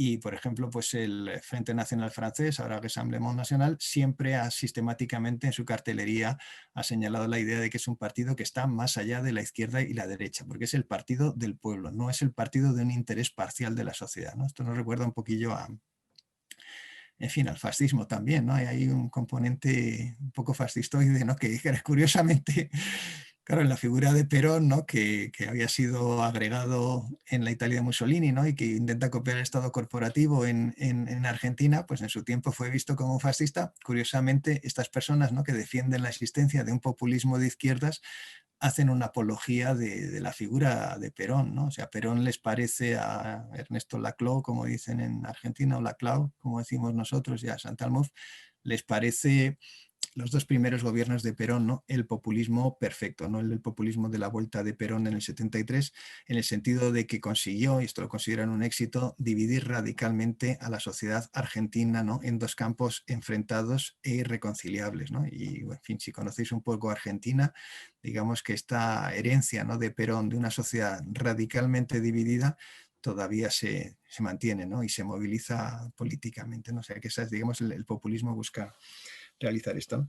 Bueno, yo no creo que haya un populismo de izquierdas y un populismo de derechas, ¿no? Si nosotros atendemos a sus programas políticos, pues, en fin, varían en cada circunstancia, pero la idea de izquierda y derecha aplica mal, ¿no?, a los populismos, ¿no? Por ejemplo, os pongo un caso muy interesante, ¿no? Y es que en el contexto de los Estados Unidos, ¿no?, aquello que sea izquierda y derecha, ¿no?, es verdad que allí se dice más bien liberal y conservador, ¿no? No se dice izquierda y derecha, ¿no? Pero bueno, si se le pregunta a un estadounidense cómo se distingue la izquierda y la derecha, pues dirá que la gente de izquierda, la derecha son las personas que quieren arreglarse sus problemas, ¿no?, y la gente de izquierda son aquellos que quieren que los demás se los arreglen, ¿no? Esa sería básicamente la idea fundamental. ¿Qué quiere decir esto, no? Que izquierda se asocia con intervención del Estado en la sociedad, ¿no?, y derecha se asocia, ¿no?, con abstención del Estado en organizar la vida social, así de sencillo, ¿no? Entonces, de acuerdo con esas tablas, ¿no?, por ejemplo, Inglehart, ¿no?, y Pippa Norris tienen un artículo, ¿no?, con un catálogo mundial de los movimientos populistas que nos acompañan en el presente, y el Frente Nacional aparece como un partido populista de izquierdas, porque es un partido que defiende que el Estado recupere todos los sectores industriales que se consideran estratégicos para Francia, ¿no? Que el sector público francés esté al servicio de un interés nacional y sea parte del Estado. O sea, que el Frente Nacional es un partido que reivindica, ¿no?, el estatismo tradicional de la sociedad, digamos que es muy valorado por la sociedad francesa, y por lo tanto, ¿verdad?, nosotros podemos ver en la prensa española, ¿no?, que este partido, ¿no?, pues es calificado como nazi o fascista, etcétera, etcétera, y sin embargo, pues en las clasificaciones, ¿no?, de Ingelhard y de Pippa Norris aparece como un partido populista de izquierdas. ¿Por qué? Porque defiende la intervención del Estado en la economía, ¿no?, y defiende que haya un sector público amplio, etcétera, etcétera, servicio nacional, ¿no? Bueno, esto lo digo para relativizar un poco esta idea de la izquierda y la derecha, ¿no? Digamos que la autopresentación, ¿no?, de estos partidos populistas de izquierda es que ellos van a ser el dique de contención de los partidos populistas de derechas, ¿no? Pero esto tampoco se corresponde con la realidad, ¿no? Como hemos visto en España, ¿no?, el populismo de izquierdas, de alguna manera, ¿no?, ha sido el que ha avivado el rescoldo, ¿no?, sobre el que ha nacido el populismo de derechas, ¿no? O sea, que cuando nació Podemos en España no existía ningún partido populista de derechas, por lo tanto el dique tenía poca justificación, ¿no?, y más bien ha ocurrido lo contrario, ¿no? En cualquier caso, yo creo que es interesante atender, ¿no?, a lo que dicen estos llamados populistas de izquierdas, ¿no?, particularmente Laclau, porque Laclau es un ideólogo, o sea, es una persona que ha buscado deliberadamente proporcionar elementos discursivos, ¿no?, que hagan que la estrategia populista tenga posibilidades de éxito en las sociedades contemporáneas, ¿no? Entonces yo creo que vale la pena estudiarle porque ha tenido sus seguidores y las personas que han querido poner en práctica sus ideas, ¿no? Y esto evidentemente ha ocurrido en España, ¿no?, donde ha tenido seguidores aplicados, ¿no?, que han utilizado su receta y en parte no podemos valorar si les ha ido bien o mal, pero vamos, han tenido un cierto éxito, ¿no? Pero bueno, en cualquier caso, yo creo que nos sirve para señalar algo que va un poco más allá del populismo y que señala un cambio en las sociedades europeas, ¿no? Y es esta dimensión del posmarxismo, ¿no? Porque a través de Laclau y de Chantal Mouffe y esta defensa del populismo de izquierda, pues se puede, ¿no?, avizorar una operación de rescate, ¿no?, de la vieja izquierda europea, ¿no?, que ha transmutado al populismo, algo que era un poco insospechado, pero que el puente, digamos que se lo han proporcionado estos autores que ellos mismos se definen como posmarxistas, ¿no?, y que han encontrado en el populismo un instrumento que les permite alcanzar el gobierno, ¿no? Y ya sabemos que la idea de asaltar el cielo es esencial, ¿no?, en la doctrina del leninismo, y a través del populismo pues buscan encontrar ese puente que les permita llegar hasta el cielo y desde allí pues transformar la sociedad y finalmente pues destruir el cielo, etcétera, etcétera, ¿no? Bueno, total, que tenemos estos populismos de izquierda y derecha. También se ha hablado de populismos meridionales y septentrionales, ¿no? Más bien los meridionales serían de tipo izquierdistas. Esto tampoco cuadra mucho, ¿no?, porque Syriza como populismo meridional pues se ha desvanecido. En el caso de Portugal, el bloque de izquierda, el Bloco de Esquerda, es un partido que sigue siendo más bien de la nueva izquierda, ¿no?, que un partido populista, ¿no? O sea que, y en el caso de Italia, ¿no?, el movimiento Cinque Stelle, pues en algunos aspectos, ¿verdad?, parece de izquierdas, en otros lo parece bastante menos, ¿no? Es un poco difícil saber si esta clasificación funciona. Incluso en los partidos populistas de la Europa septentrional, pues también hay una variedad sobresaliente, ¿no? En general, no se puede decir que casi todos ellos son partidos nacionalistas, son partidos eurófobos, son partidos, curiosamente, que defienden el estado del bienestar, ¿no?, pero restringido, ¿no?, a sus poblaciones nacionales, o sea, que hacen una defensa restringida del Estado nacional. Son partidos en general también estatistas, ¿no?, a pesar de que en muchos casos su historia como partidos les ha llevado de partidos de la nueva derecha, partidos liberales en el terreno económico, a convertirse en partidos defensores de este estado del bienestar limitado a los que ellos llaman nacionales, ¿no?, bajo esta idea de la de la preferencia nacional, ¿no? Es el caso, por ejemplo, si queréis luego en las preguntas estamos en el detalle, de los partidos como el Partido del Progreso en Noruega, el Partido Popular en Dinamarca, que nacieron como partidos antiimpuestos, ¿no? Y también nacieron como partidos anti-Unión Europea, ¿no? Eso también es cierto, ¿no? Pero que después se han convertido en partidos que se ven a sí mismos como defensores del Estado del Bienestar. Particularmente el caso más llamativo es el Frente Nacional en Francia, que era el representante, ¿no? En su momento, en los años 80, de la nueva derecha de Reagan y Thatcher en Francia, ¿no? Y que ahora se ha convertido en un partido estatista, ¿no? Que busca ampliar, ¿no? el peso del Estado en la sociedad francesa, ¿no? Bueno, total, ya paso a la conclusión final, ¿no? Porque ya he cumplido con las 4 cositas más o menos que os quería decir para abrir así el turno de preguntas, ¿no?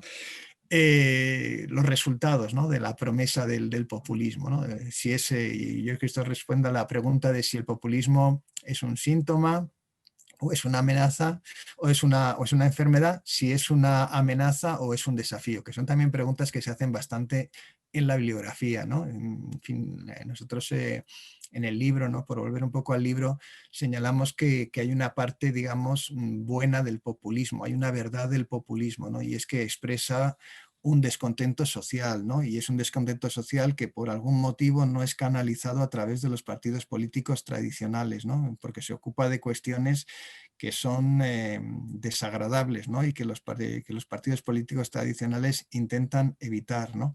Y por lo tanto sirve para repolitizar el sistema político al dar voz a cuestiones que están en la sociedad y que no entran en el sistema político, ¿no? O sea que digamos, hay una verdad del populismo ahí que es evidente, ¿no?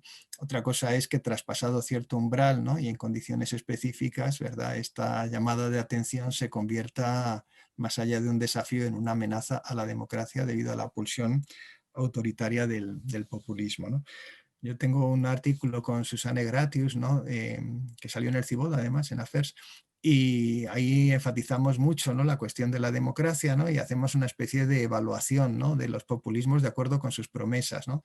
Curiosamente, ¿no? Nosotros hablamos mucho, somos muy exigentes con Orbán, ¿no? En Hungría, ¿no? Pero a pesar de todo, la democracia en Hungría, de acuerdo con el ranking internacional, es verdad que es una democracia imperfecta, ¿no? Pero no se ha deteriorado tanto, aunque tiene un declive constante, ¿no? La calidad de la democracia en Hungría. Pero sin embargo, ¿no? En aquellos países, ¿no? En los que los populistas han gobernado con la promesa de democratizar el sistema político, ¿no? Bajo la bandera de un populismo de izquierdas, ahí encontramos que esa democratización no se ha producido, ¿no? Entonces, digamos que el mensaje sobre el populismo es ambiguo, ¿no? Hay una parte positiva de repolitización del sistema político que despierta el sistema político y hay una parte, ¿no? Que es más, tiene muchos grises, ¿no? Y que por lo tanto hay que determinar, ¿no? En la que en ocasiones, ¿no? Se ha producido ese deterioro de las democracias, ¿no? Típicamente pues, en los sistemas presidencialistas, sobre todo de una manera mucho más clara que en los sistemas parlamentarios, ¿no? Y hay otros lugares, ¿no? En la que una fuerte institucionalidad democrática pues ha sido completamente inmune, ¿no? A la amenaza del populismo, ¿no? Como señalé en estos grupos de países que teniendo movimientos populistas muy fuertes, sin embargo, pues siguen calificando muy alto en términos de calidad democrática, ¿no? Y nada, con eso ya lo dejo y hablamos de lo que queráis. Muchas gracias, Ángel, por este cuadro tan amplio, que sin duda alguna es la base, efectivamente, de muchas cuestiones que nos interesan. Y yo creo que faltaba, digamos, esa ordenación en donde has introducido muchos aspectos, tanto de la realidad de partidos como de la obra de gobierno, como de la filosofía política. Yo me gustaría, para empezar, y luego ya cedo la palabra a quien la quiera asumir, abordar dos cuestiones o tres que de alguna manera han salido, pero que quizás, vaya, al menos a mí me interesa una profundización mayor. La relación entre populismo y autocracias. En un momento has dicho, Venezuela ya no es un populismo, Venezuela ya es un sistema autocrático, pero al mismo tiempo has hablado de esta pulsión autoritaria de los populismos que a veces se verifica, a veces no. Has hablado de las democracias consolidadas o no. Yo creo que este es un punto importante. ¿Cuál es la relación entre populismo y autoritarismo? Tanto en el plano, porque a veces yo creo que ahora, también lo decías al principio, el populismo es el paraguas que abarca todo. Y por tanto llamamos populista o calificamos como populista a cualquier régimen, Putin, Erdogan. ¿Cómo poder afinar un poco más esto en el plano de los regímenes políticos?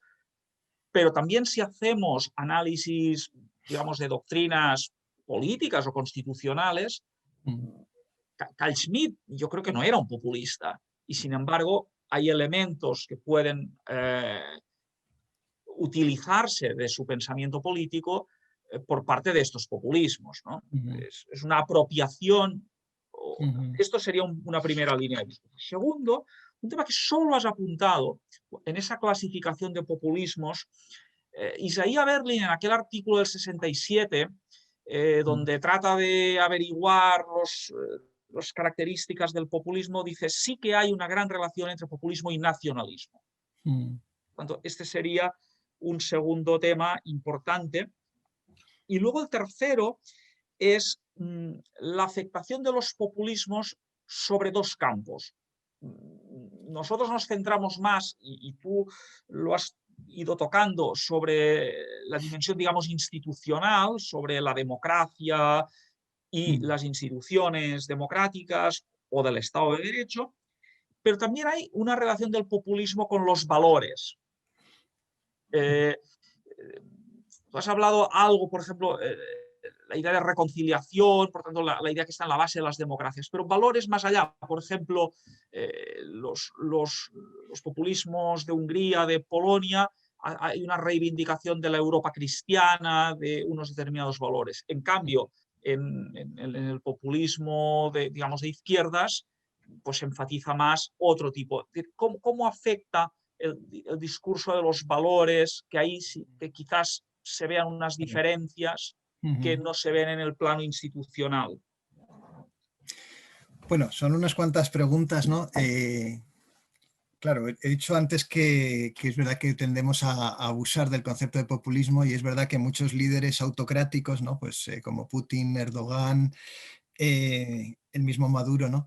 Pues aparecen como líderes populistas, ¿no? Pero digamos que de alguna manera estos líderes han recorrido el camino, ¿no? Que va desde, o sea, ellos han completado, ¿no? El desarrollo del populismo.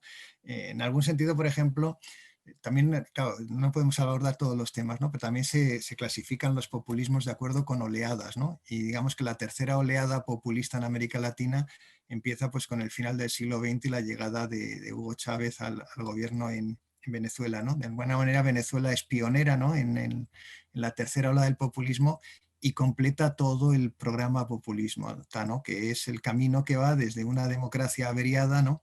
Hasta un sistema autocrático, puramente autocrático, donde toda la institucionalidad democrática queda destruida, ¿no? Es curioso, ¿no? Que, claro, cuando Chávez afirma esta idea del socialismo del siglo XXI, aquello que ha de distinguir al socialismo del siglo XXI del socialismo del siglo XX es que es un socialismo que se priva de la idea de la revolución y que aspira a la transformación de la sociedad a través de un procedimiento electoral ciertamente, en fin, amañado o tocado, etcétera, etcétera, ¿no? Pero digamos que para que el populismo, podamos calificar a un movimiento populista, esta formalidad democrática se tiene que manifestar, ¿no? Claro, muchas veces aquí hay una discusión importante en la valoración del populismo es si ha sido una fuerza democratizadora, ¿no? Una cosa interesante de Perón, pues es que él amplía el sufragio y finalmente, y por primera vez en Argentina hay un sufragio universal, ¿no? Con la ampliación del sufragio a las mujeres en Argentina, ¿no? Otra cosa es que después atosigase a la oposición, ¿verdad?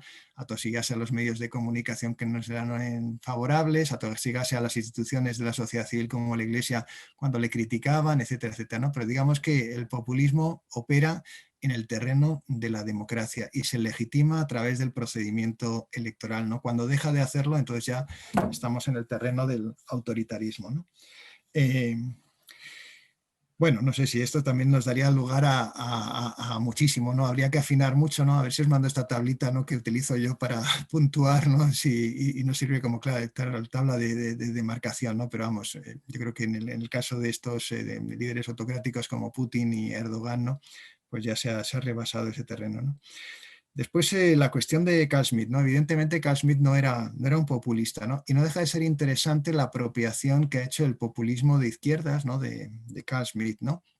Yo creo que es iluminadora, ¿no? Porque digamos que esto es, claro, ¿por qué les interesa a Carl Schmitt, ¿no? Pues porque es radicalmente antiliberal, ¿no? Este es el cemento, ¿no? que une a todos los populistas, ¿no? O sea, George Soros, ¿verdad? Es el demonio, ¿no? Para Víctor Orbán porque es un capitalista, ¿no? No es necesariamente como muchos piensan porque sea judío, ¿no? Sino sencillamente porque es el capitalista, ¿no? Y el capitalista representa en la imaginación del populista el peor tipo de persona, ¿no? La persona que únicamente vela por su interés particular, ¿no? Con ignorancia, ¿no? Del sufrimiento que produce sobre otras personas.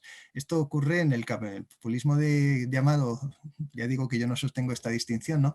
De izquierdas o de derechas, ¿no? O sea, la demonización del capitalista es total, ¿no? En el discurso de Víctor Orbán, ¿no? Y cuando él está hablando de una democracia iliberal, ¿no? O de una democracia no liberal, está pensando en una democracia donde, digamos, que la libertad económica esté restringida, porque él entiende que esa libertad económica va directamente en contra de las personas, ¿no?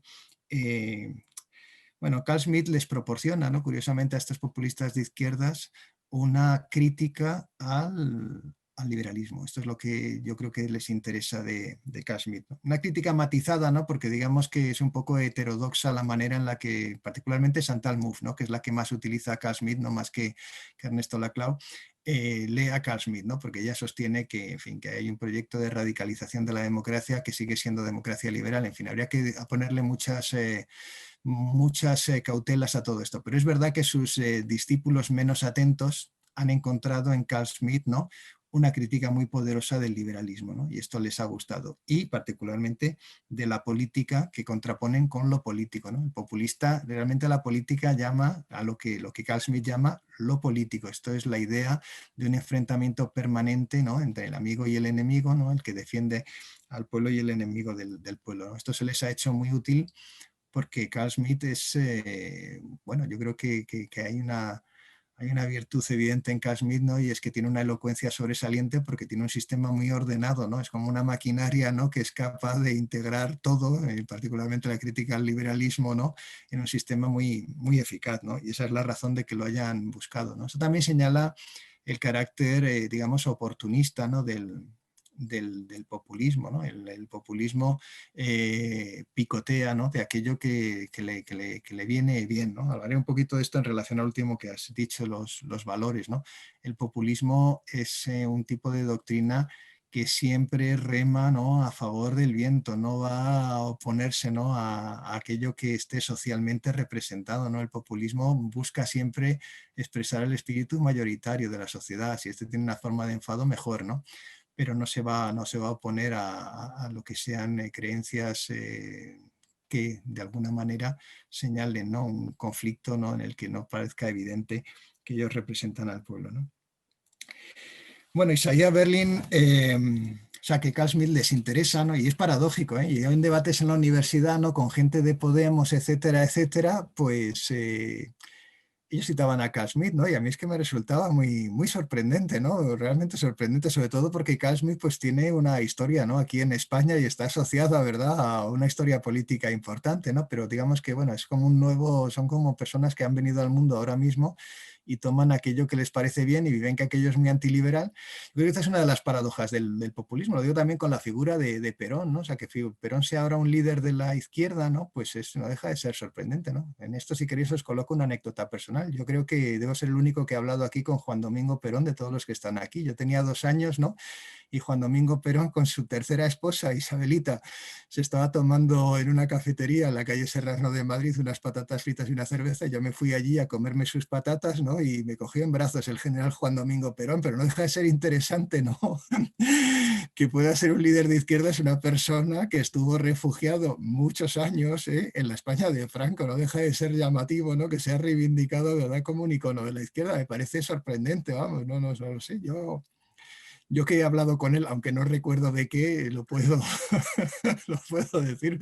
Pero en fin, esto refleja también este carácter paradójico del populismo, ¿no? Y que, claro, para algunos no es una ideología porque escapa justamente a esta división que se nos parece tan esencial y tan fácil, ¿no?, de izquierda y derecha. Pero claro, es que el populismo lo que defiende, en fin, es un poco, claro, es un discurso que ha quedado muy estigmatizado y distorsionado históricamente, pero que es el modelo italiano, ¿no?, de fascismo, que es verdad que después se vuelve más racista, etcétera, pero que es un modelo de Estado social, ¿no? Y el populismo busca una base social muy amplia, ¿no? Yo creo que vale la pena estudiar, ¿no?, cómo Perón consigue, ¿no?, de alguna manera cooptar todos los sindicatos de Argentina, ¿no?, a través de un sistema de asistencia social, ¿no?, muy eficaz a la hora de crear legitimidad política, ¿no? Por cierto, que persigue, sin embargo, a los sindicatos comunistas, ¿no? Lo digo para los que defienden ahora la obra de Perón, ¿no? Tiene esta, en fin, esta ambigüedad es insalvable, ¿no? Y yo creo que eso señala algo interesante que, claro, rompe con nuestra conciencia europea, ¿no?, de que, por lo menos de la Europa de posguerra, donde está muy claro, todo muy ordenado, porque tenemos una brújulita que funciona muy bien, que es izquierda y derecha, ¿no?, porque sabemos muy bien qué valores representa y qué representa socialmente cada una de estas dos posiciones políticas. Y, sin embargo el populismo nos lleva a un universo más bien que es el americano, ¿no?, que esta brújula no funciona de la misma manera y evidentemente esta brújula en las sociedades europeas también yo creo que ha dejado de funcionar, ¿no? Por ejemplo, también, claro, todo esto nos llevaría muy lejos, ¿no? Pero este partido político Chega, ¿no?, que significa basta en Portugal, ¿no?, ha encontrado su nicho de apoyo electoral en antiguos votantes del Partido Comunista, ¿no? El Partido Comunista portugués era un partido muy peculiar porque era un comunismo agrario donde había un importante mensaje mesiánico, ¿no?, de, en fin, o sea, que realmente el comunismo se entendía como la llegada, la nueva llegada de Cristo a la tierra, ¿no?, y un cambio radical, o sea, sobre los valores tradicionales de la sociedad de campesinos sin tierra, ¿no?, particularmente en el Alentejo, pues se movilizaba esa expectativa mesiánica. Curiosamente, ese discurso nacionalista, un poco por ir a aquello que me has preguntado sobre Isaiah Berlin, pues aparece en Portugal y da una oportunidad a este partido, ¿no? Y es pues la defensa, ¿no?, frente a la inmigración, la desaparición en un mundo globalizado, ¿no?, de una sociedad tradicional, todo eso, pues este populismo de Sega lo moviliza y encuentra un electorado que curiosamente hasta ahora votó al Partido Comunista, ¿no? Por tanto, puede decirse el Frente Nacional, por ejemplo, en Marsella, o puede decirse en Pas de Calais, ¿no?, con antiguos feudos socialistas que ahora son feudos del Frente Nacional. O sea, y bueno, y también la misma experiencia de Donald Trump con el Rust Belt, etcétera, etcétera, ¿no? O sea que existe, yo creo que está, en fin, que la idea izquierda-derecha, ¿no?, y que hay unos clases sociales, ¿no?, que tienen afinidad a alguna de estas dos cosas. El populismo yo creo que lo ha roto, evidentemente en América y yo creo que en Europa en buena medida también, ¿no? Y la cuestión del nacionalismo. Es verdad que este pueblo del populismo es un pueblo nacional, ¿eh? No es un pueblo entendido como clase universal, sino que tiene un carácter nacional. Yo me acuerdo que cuando en el 2014, ¿no?, iba a la autónoma, ¿no?, por supuesto aquí hay anécdotas porque llevamos aquí mucho rato para no aburriros, ¿no?, pero iba conduciendo, ¿no?, y en un puente que cruza la autopista, ¿no?, que lleva a la autónoma, ponía pueblo, patria, Podemos, ¿no? Aquello a mí me impresionó, vamos, que casi me salgo de la carretera, porque es que la idea de patria defendida desde un partido que más o menos asociamos con la izquierda, ¿no?, pues es que se me quedaron los ojos mirando el puente que casi me la pego, porque me pareció muy, muy chocante. O sea, hay esta idea de que este pueblo tiene la forma de una comunidad nacional. Eso, desde luego, sin duda, ¿no? Y eso me lleva un poco y bueno, esto lo dice Isaiah Berlin. Isaiah Berlin, curiosamente, esto es una conversación que se publicó después a posteriori. El famoso libro de Gellner, ¿no?, reunía los textos de aquella conversación que se publicaron, pero Isaiah Berlin nunca llegó, tenía esta idea, ¿no?, de que, él tenía esta metáfora, ¿no?, de que el populismo no era como el zapatito de Cenicienta, ¿no?, era un zapato pero que nunca encontrabas el pie que encajase completamente, ¿no? Bueno, no deja de ser interesante, ¿no? Que, claro, es un libro de los años 60, ¿no? Donde la idea misma de, bueno, por supuesto, quiere ser también una geografía del populismo, ese libro, ¿no? El de Gellner, y curiosamente, por supuesto, no aparece Europa, ¿no? Hay una cosa muy interesante, ¿no? Es que por definición, ¿no? Hay que se señalan algunos precedentes, ¿no? De populistas en Europa y tal, pero por definición el populismo era algo que no pasaba en Europa, ¿no? Yo creo que eso también señala cómo han cambiado las cosas y nuestra percepción. Pero evidentemente yo creo que sí, hay una cuestión nacionalista, ¿no? Donde el pueblo, el sentido nacionalista del pueblo, ¿no? Como algo prepolítico, existente con independencia del Estado, que tiene una naturaleza orgánica, que tiene una voluntad que debe ser conocida, en fin, todos estos rasgos de la concepción de la nación del nacionalismo, yo creo que están también presentes en el pueblo del populismo, ¿no? Lo que pasa es que aquí, claro, tiene esto, por ejemplo, en los discursos de Perón aparece muy claramente, ¿no? El pueblo es la nación argentina, ¿no? Y la élite son cosmopolitas, el antipueblo es extranjerizante, es el que obedece a los intereses yanquis, es el que obedece a los intereses foráneos. Esto es absolutamente evidente y sistemático, ¿no? Bueno, está el famoso lema electoral, ¿no? Braden o Perón, ¿no? En las elecciones consiguió convertirlas tenías que decidir, ¿no? Entre votar al embajador de los Estados Unidos o a Juan Domingo Perón, ¿no? Las élites argentinas son extranjeros, eso es por definición, quedan expulsados de la comunidad nacional, ¿no? Bueno, eso también nos suena un poco en fin, no voy a meter en esto, pero a poco a Cataluña, ¿no? También, ¿no? Por ejemplo, esto de Artur Mas, ¿no? De la voluntad de un pueblo, etcétera, etcétera, esta idea de que él encarna una única voluntad legítima del pueblo, no un pueblo plural, sino un pueblo con una única voluntad aparece aquí, ¿no? Entonces sí, hay una dimensión nacionalista que es evidente, ¿no? Y yo creo que eso nos lleva a la cuestión de los valores, ¿no? Una cosa importante, ¿no? del populismo, ¿no? Es que tiene que de alguna manera vestirse, ¿no? Con los ropajes del pueblo, ¿no? De aquello que se pueden señalar como atributos generales del pueblo, ¿no? Aquí hay una paradoja también importante, ¿no? Hay una cosa curiosa, es que muchos de estos líderes populistas, esto no lo tengo estudiado, pero valdría la pena estudiarlo, ¿no? Son evangélicos. Por ejemplo, en el caso de Orbán, ¿no? Es un país mayoritariamente católico con una minoría protestante, ¿no? Pero digamos que esa minoría protestante es luterana, no evangélica, ¿no?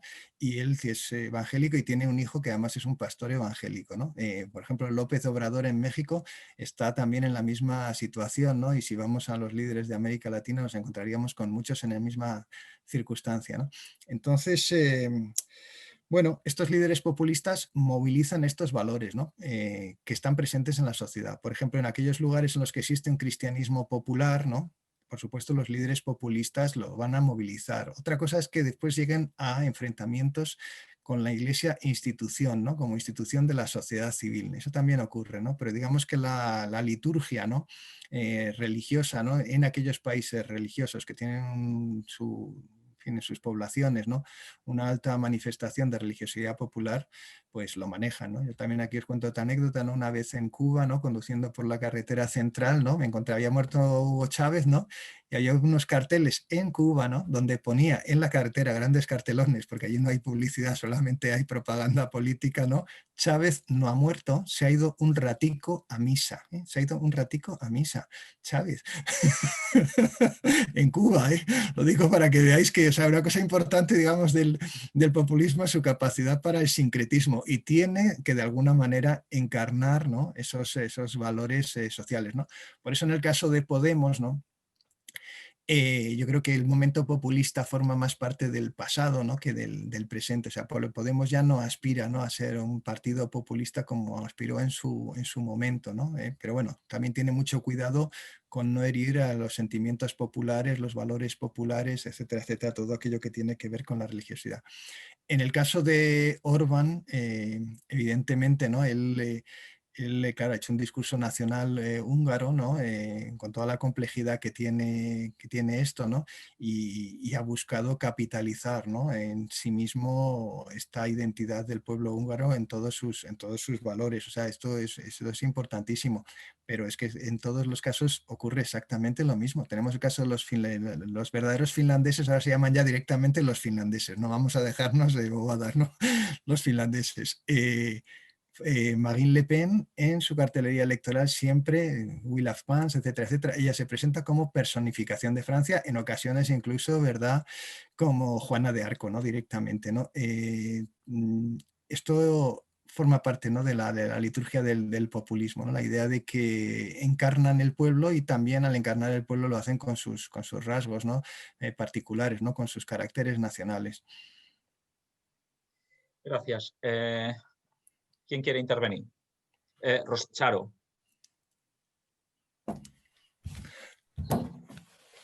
Yo, a ver, bueno, te felicito por la intervención. La verdad es que cuando tiene razón José María, ¿no? Cuando estuvimos hablando, yo creo que necesitábamos un baño de conceptual que nos saliera, nos sacara del constitucional. Está genial, está muy bien. Yo quería hacerte una pregunta, porque tú lo has identificado con una ideología y parece que los populismos están muchas veces muy focalizados. Pero, por ejemplo, no has hablado, o a mí me gustaría que hablaras más del populismo como tendencia, cómo oscila entre fuerzas políticas que nunca ni de forma sospechosa parecerían populistas, porque, bueno, parece que el populismo, de tu lectura, que a mí me parece muy interesante, necesita la democracia para pervivir. En el momento que le desaparece la democracia, se le acaba un poco el alimento, ¿no? A ese monstruo. Pero me preocupa más ese populismo difuso que va y viene, que es más una tendencia y que es muchas veces muy difícil de focalizar en líderes concretos, en partidos políticos concretos, incluso partidos que han abanderado o han cogido la bandera del populismo y sin embargo en otros momentos la han abandonado y oscilan. Ese juego es el que me gustaría que... Sí, esa es una pregunta muy interesante, ¿no? Porque realmente la fuerza del populismo no radica en sus ideas, sino en el contexto. Y es verdad que hay sociedades en las que aparece, digamos, un contexto populista, ¿no? Cuando vamos ahí al bar y todo el mundo habla mal de los políticos, ¿verdad? Cuando, en fin, aparece la idea de que esto no es una democracia porque todo lo que nos pasa, ¿verdad?, que no nos gusta, ¿no?, desvirtúa el propio sistema político, etcétera, etcétera. Ese es el contexto populista, ¿no? Hay quien está estudiando si existen actitudes populistas, ¿no?, como mecanismo de prevenir, ¿no?, de alguna manera anticipar, ¿no?, los desarrollos del populismo. Yo creo que en cualquier sociedad democrática que tenga valores democráticos, el populismo tiene la posibilidad de prosperar, ¿no?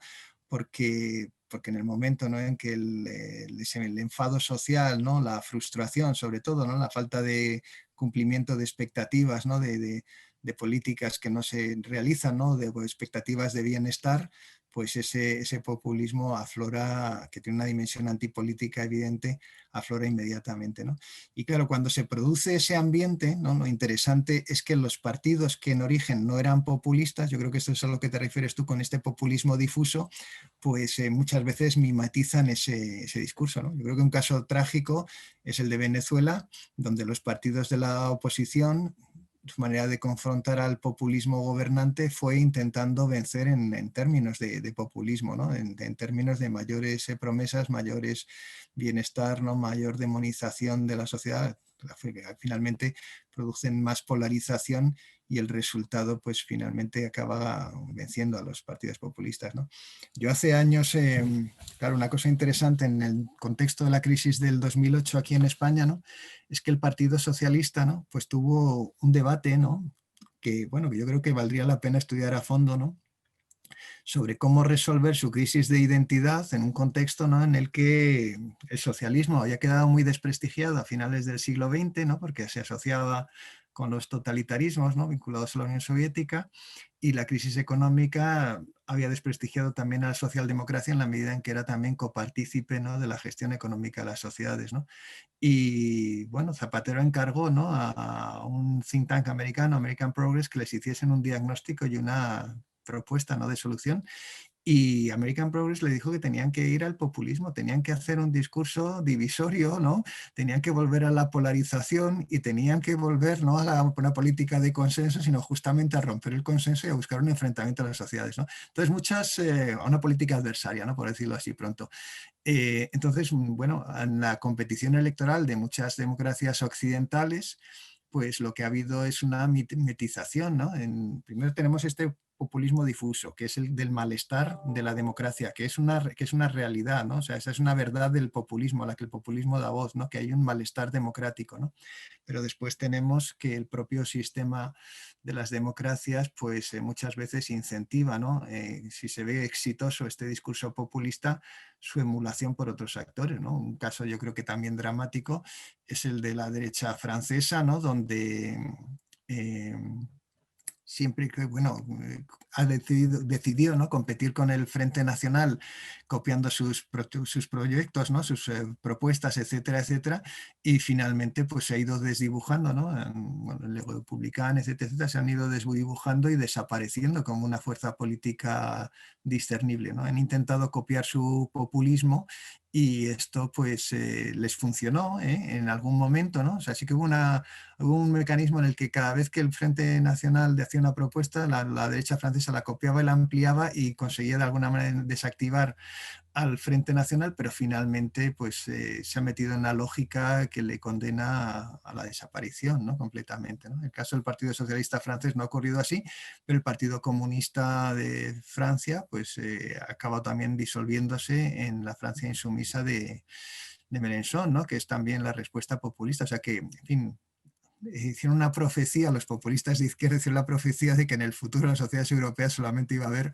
partidos populistas de izquierdas y partidos populistas de derechas, ¿no? Y bueno, para alguna sociedad europea, para alguna, parece que esto pues sí ha ocurrido de alguna manera, ¿no?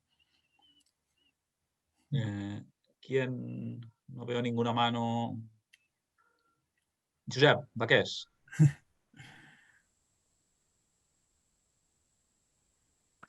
Que conecto el micro ahora.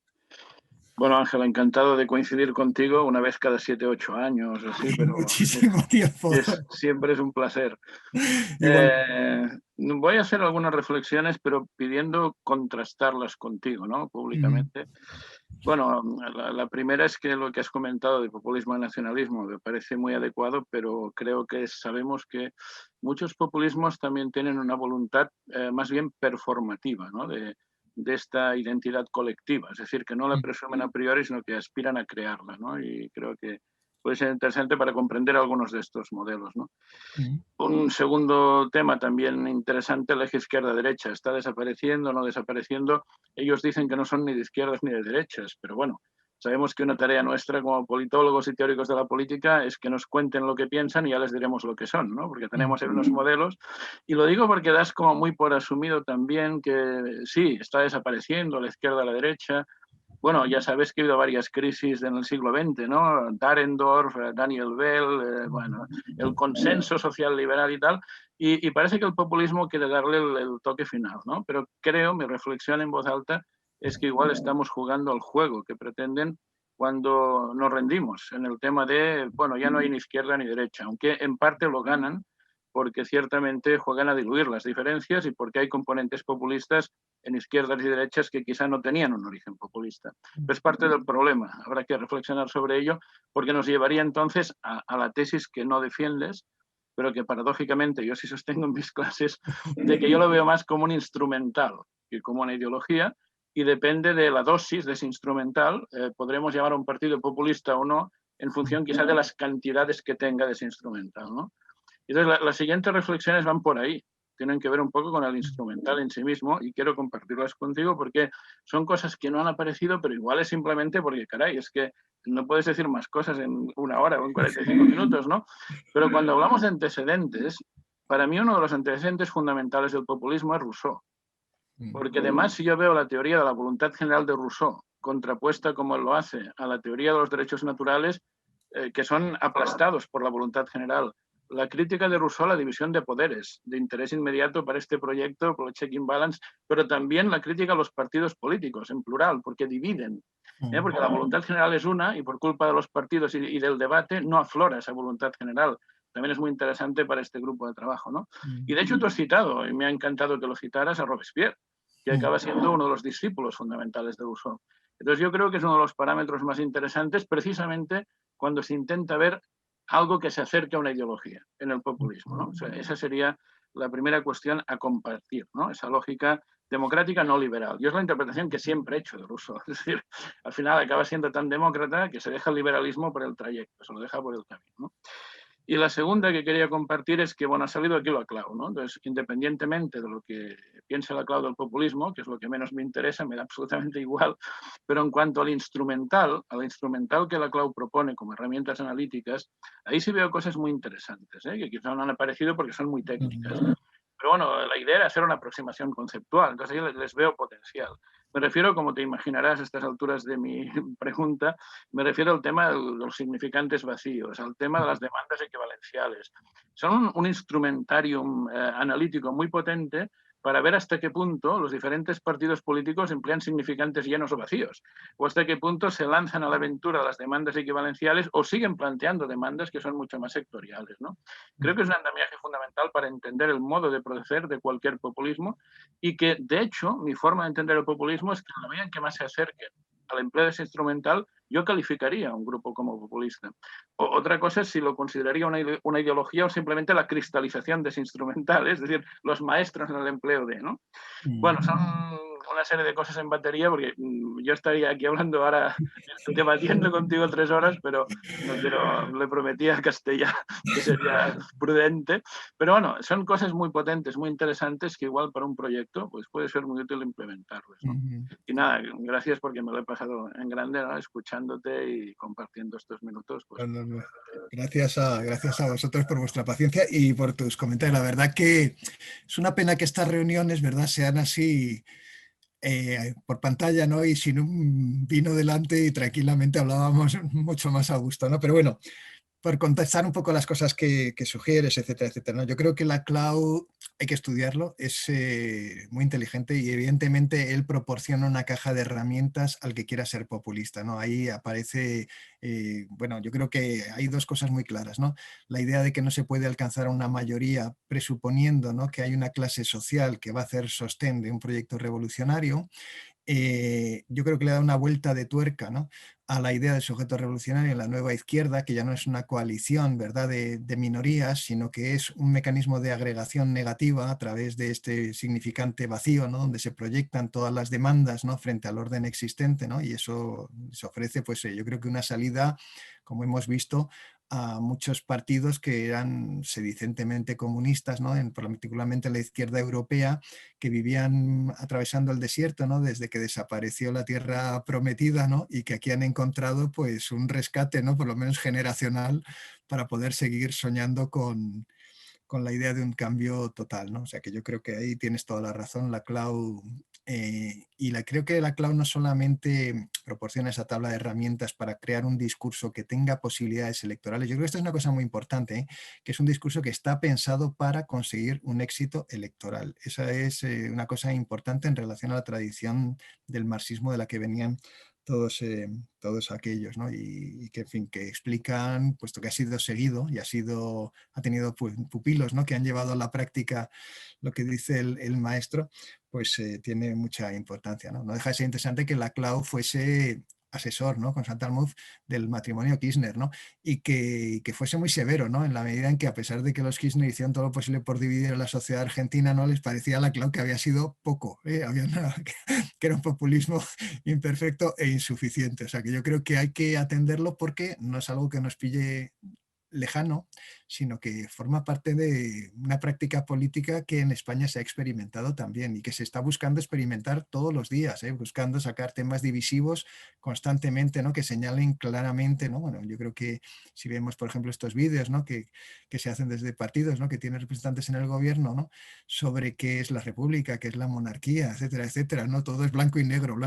y sistemáticamente pintarlo todo en blanco y negro, y eso forma parte del universo de lo que debía ser la política, ¿no? Del postmarxismo, ¿no? De una tercera generación de movimientos que eran de izquierdas y que necesitaban un discurso político para poder tener posibilidades de éxito electoral, ¿no? Luego en lo de Rousseau yo le he querido un poco insinuar, ¿no? Es que estoy completamente de acuerdo. O sea, yo creo que en la tradición de Occidente, ¿no? Es que conviven dos modelos de democracia. Si quieres uno, claro, lo llamaba Edmund Burke, lo llamaba la libertad, el modelo francés, ¿no? El de los ilustrados, ¿no? Y el de la práctica constitucional, que es el británico. Yo creo que nos movemos ahí en esa relación pendular, ¿no? Tengo ahí un... En fin, yo he hecho, o sea, yo también he contado esta genealogía porque estoy de acuerdo. O sea, es que creo que si uno va a buscar dónde están la simiente, ¿no? del concepto de democracia del populismo, lo encuentra en Rousseau. No deja de ser interesante, ¿no? Que el Movimiento 5 Stelle, ¿no? Su sistema informático se llame Rousseau, ¿eh? Ellos le hacen ahí un homenaje a Rousseau, ¿no? Es que te lo están contando, ¿no? O sea, es que es la idea de voluntad, o sea, la idea de que existe una voluntad general, este presupuesto, ¿no? De que hay una voluntad general en las sociedades, es que esto es un axioma fundamental para el populismo, ¿no? Entonces, completamente de acuerdo, ¿no? Y a Robespierre le veo como el discípulo, ¿no? Que con dificultades, ¿no? Porque, claro, intenta adaptar este modelo de democracia y le sale, ¿no? Una democracia adversaria, ¿no? Una democracia donde hay unos que hablan con la voz del pueblo y otros son los enemigos del pueblo, ¿no? Yo creo que esa genealogía está muy bien construida y es que nos acompaña, o sea, es que esto forma parte del lenguaje mismo de la democracia en la que nosotros vivimos, ¿no? Y tiene estas dos cosas.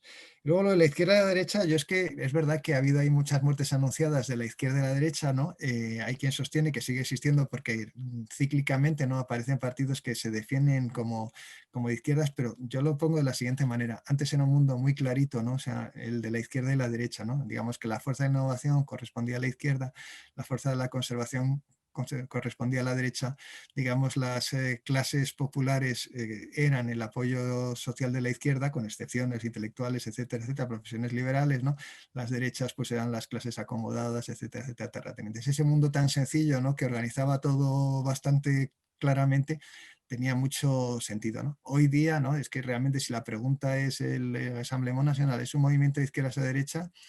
Es que esa pregunta no está bien formulada porque es que no nos aclara nada, ¿eh? Y la podemos contestar de maneras muy distintas. No diríamos, o sea, no diríamos nada porque, por ejemplo, el Frente Nacional ha aprendido muchas de las tácticas, ¿no? de la CLAU, ¿no? y también del entrismo de la izquierda, ¿no? por ejemplo, infiltrándose en los sindicatos, etcétera, etcétera. O sea, hace cosas que son propias de un partido de izquierdas, ¿no? y ha conseguido una base electoral que, bueno, el Partido Obrero, una cosa ante todo muy importante, ¿no? El Partido Obrero más importante de Francia es el Rassemblement National, o sea, la mayor parte del voto obrero va dirigido a ese partido. Entonces, digamos, lo que quería señalar es que yo creo que es importante, izquierda y derecha, pero operan en el centro del sistema electoral, ¿no? Pero los partidos populistas rompen un poco con esa dinámica y nos crean confusión. Pero es verdad que muchas veces bueno, yo creo que, mira, una cosa que es muy llamativa es el libro de Giddens, ¿no? Del 79, Más allá de la izquierda y la derecha, se llamaba, ¿no? Diciendo que ya había llegado a su fin, ¿no?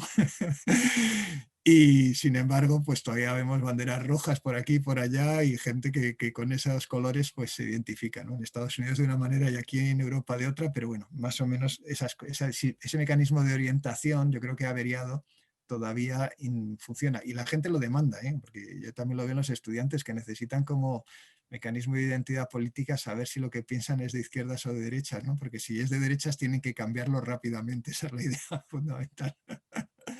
Bueno, total, que no, completamente de acuerdo. Y luego la cuestión performativa, ahí ya no te he entendido muy bien, ¿no? Digamos, de estas identidades, ¿no? Es verdad que es que una cosa yo creo que llama la atención, por lo menos a mí me llama la atención sobre el populismo, es esta idea de que es una ideología. Yo pienso que es una ideología, con todo lo básica que es, pero hay formulación política, o sea, que son unas creencias no reflexionadas, ¿no? sobre lo que es la democracia, etcétera, etcétera, que informan la acción política, pero que tiene este carácter interesante, ¿no? De proponer un programa político que no trasciende la realidad. O sea, digamos, una cosa interesante es que el combate con la oligarquía no es un combate que se va a sustanciar en la victoria del pueblo creando una nueva sociedad, ¿no? Sino que la oligarquía va a acompañarnos siempre. Y el combate consiste en evitar que la oligarquía coopte la democracia. Esa es la cuestión fundamental. No puede haber, es una ideología estacionaria, no es una ideología que conduzca a una sociedad diferente, ¿no? Ya, pero me refería, Ángel, que en su discurso de los populistas, y alguna cosa también está reflejada en la aproximación de la Clau, él lo verá bien y otros lo podemos criticar, pero es que no solo el populismo es un nacionalismo que ya existe, y además en plan, digamos, Folgeist para entendernos, sino que en ocasiones lo plantean como un intento de construir pueblo, de construir en ese sentido, construir una identidad colectiva, Claro, claro. una sociedad anómica, me Claro, refería a eso, ¿no? sin Hay que duda, tener no, no. ese Y tema. así enunciado, pues lo hemos oído por aquí, ¿no? O sea, la idea de construir pueblo es fundamental. O sea, la No, pero idea es... que lo planteo porque si nos ceñimos al tema del nacionalismo, que está muy bien y que es una posibilidad de populismo, solo veremos populismo donde hay un nacionalismo preexistente fuerte, ¿no? El drama es que puede existir un populismo donde no había ese nacionalismo Volksgeist a priori tan fuerte. Exactamente, no, completamente de acuerdo, ¿no? La idea de construir pueblo es fundamental, ¿no? Es que bueno, la narración peronista es una relación biunívoca, ¿no? El líder construye al pueblo, el pueblo construye al líder, ¿no? Ellos alcanzan esta doble condición. El pueblo no siempre preexiste exactamente como sujeto político, ¿no? La idea es que está allí como en latencia y es el líder el que hace que aparezca ese pueblo, sí, sí. ¿Alguien más? Yo tengo un par. Daniel. He intentado levantar la mano, pero a mí no me aparece mano que levantar, así que... Bueno, es igual, no te preocupes. Lo he hecho así. Yo tengo dos como cuestiones que me interesan muy breves. Una es la relación del populismo con el líder. O sea, creo que hay una relación en la cual hay una dificultad del propio populismo a sobrevivir a su propio líder y que puede ser eso que lleve al populismo a una deriva un poco más autoritaria. Se ve mucho Chávez, Maduro o también en los discursos de Eva Perón en relación al pueblo y a Perón. Y la segunda, la relación del populismo con la sociedad civil y en relación a lo que decías tú de tus resultados y conclusiones del fracaso en la democratización cuando el populismo llega al poder. Entonces, quizá hay una cuestión ambivalente en la cual el populismo quiere o dice que quiere democratizar, pero opta por una idea de pueblo unívoca, pero cuando va a intentar democratizar y crea mecanismos de democracia participativa, se encuentra que hay un pueblo plural. Y por tanto, lo único que quiere es, o que pretende establecer, son mecanismos de participación política que al final sean dicotómicos y que le permitan autocrear al pueblo que quiere definir. Entonces, creo que ahí hay una posibilidad de fracaso de la democratización, porque al final, cuando quieren democratizar, se encuentran con el pueblo plural que no quieren y después la dificultad de sobrevivir a sus propios líderes. Bueno, claro, la religión del pueblo líder, ¿no? Claro, el líder es esencial, ¿no? Y el culto al líder es esencial porque es la única manera de que la cacofonía del presente pues adquiera una voz, ¿no? Y eso lo hace el líder a través de sus poderes sobresalientes, ¿no? Claro, aquí hay la cuestión del carisma. Se puede valorar de muchas maneras distintas, ¿no? Hay una carisma en el sentido de, en fin, enviado providencial, pero hay también un carisma que es el carisma político, ¿no? De aquella persona que genera, ¿no? Un mecanismo de empatía, ¿no? Que puede movilizar políticamente. Pero es verdad que, claro, esto señala una debilidad del populismo y es que en ausencia del líder, ¿no? Pues el movimiento populista decae, ¿no? Curiosamente, tú has hecho referencia al peronismo. El peronismo tiene ahí una larga reflexión sobre todo esto, ¿no? De cómo hacer que el líder siga vivo, ¿no? En condiciones en las que el líder no está presente, ¿no? A través, pues, la multiplicación de sus mensajes, la socialización en el culto, ¿no? Al líder, etcétera, etcétera, que permitirían, ¿no? que ese líder siguiera de alguna manera muerto, ¿no? Yo creo que hay una cosa curiosa, hay varias cosas curiosas de la política del populismo que nos remiten a la política anterior a la política moderna, ¿no? Y uno es esto, ¿no? Donde la idea monárquica, ¿no? Del los dos cuerpos del rey, pues aparece, ¿no? Digamos que el rey tiene su cuerpo físico y su cuerpo místico, ¿no? Que es el pueblo, ¿no? Y el líder populista de alguna manera también, ¿no? Y esto también en fin, nosotros ahí en Geografía del Populismo, en el libro, intentamos poner muchos carteles electorales del populismo porque digamos que el mensaje del populismo es muchas veces a través de imágenes, ¿no? Y particularmente la muerte de Chávez, ¿no? Pues digamos que Chávez para, ¿no? La liturgia del populismo venezolano sigue vivo, ¿no? Pues llenaron todo el país, ¿no? De estos ojos de Chávez, ¿no? Chávez sigue contemplando, ¿no? El país y sigue velando por el país. O sea, de alguna manera la idea de que esté muerto no está muerto porque él es el pueblo, ¿no? Existe esta simbiosis entre el pueblo y el líder, y de esta manera se salva en el populismo pues la desaparición del líder carismático. O sea que, en fin, esto es bastante, yo creo que bastante interesante, ¿no? Y en fin, también señala para algunas sociedades, ¿no? Yo creo que para sociedades católicas en general, ¿no? Pues esta necesidad en tiempos de zozobra de un líder, en fin, un líder providencial, ¿no? En el que podamos confiar, ¿no? En el que podamos entregarnos, ¿no? El que va a rectificar, ¿no? El timón, ¿no? Y va a llevar las sociedades por el sendero correcto. Pues esto ha sido empleado en muchas ocasiones, ¿no? No necesariamente por líderes populistas, ¿no? Pero el populismo desde luego lo hace suyo, ¿no? Esta idea de este carácter salvífico del líder, ¿no? Yo creo que esa es una parte muy importante. Nosotros hemos visto cómo, claro, estas cosas a veces funcionan, ¿no? Porque hay un deliberado propósito de generar esta comunión entre el líder, ¿no? Y el pueblo, ¿no? En los partidos populistas, y en ocasiones funciona y en otras funciona menos, ¿no? Pero yo creo que fue muy llamativo en su día y fue buscado y deliberado, ¿no? El colocar la imagen de Pablo Iglesias, ¿no?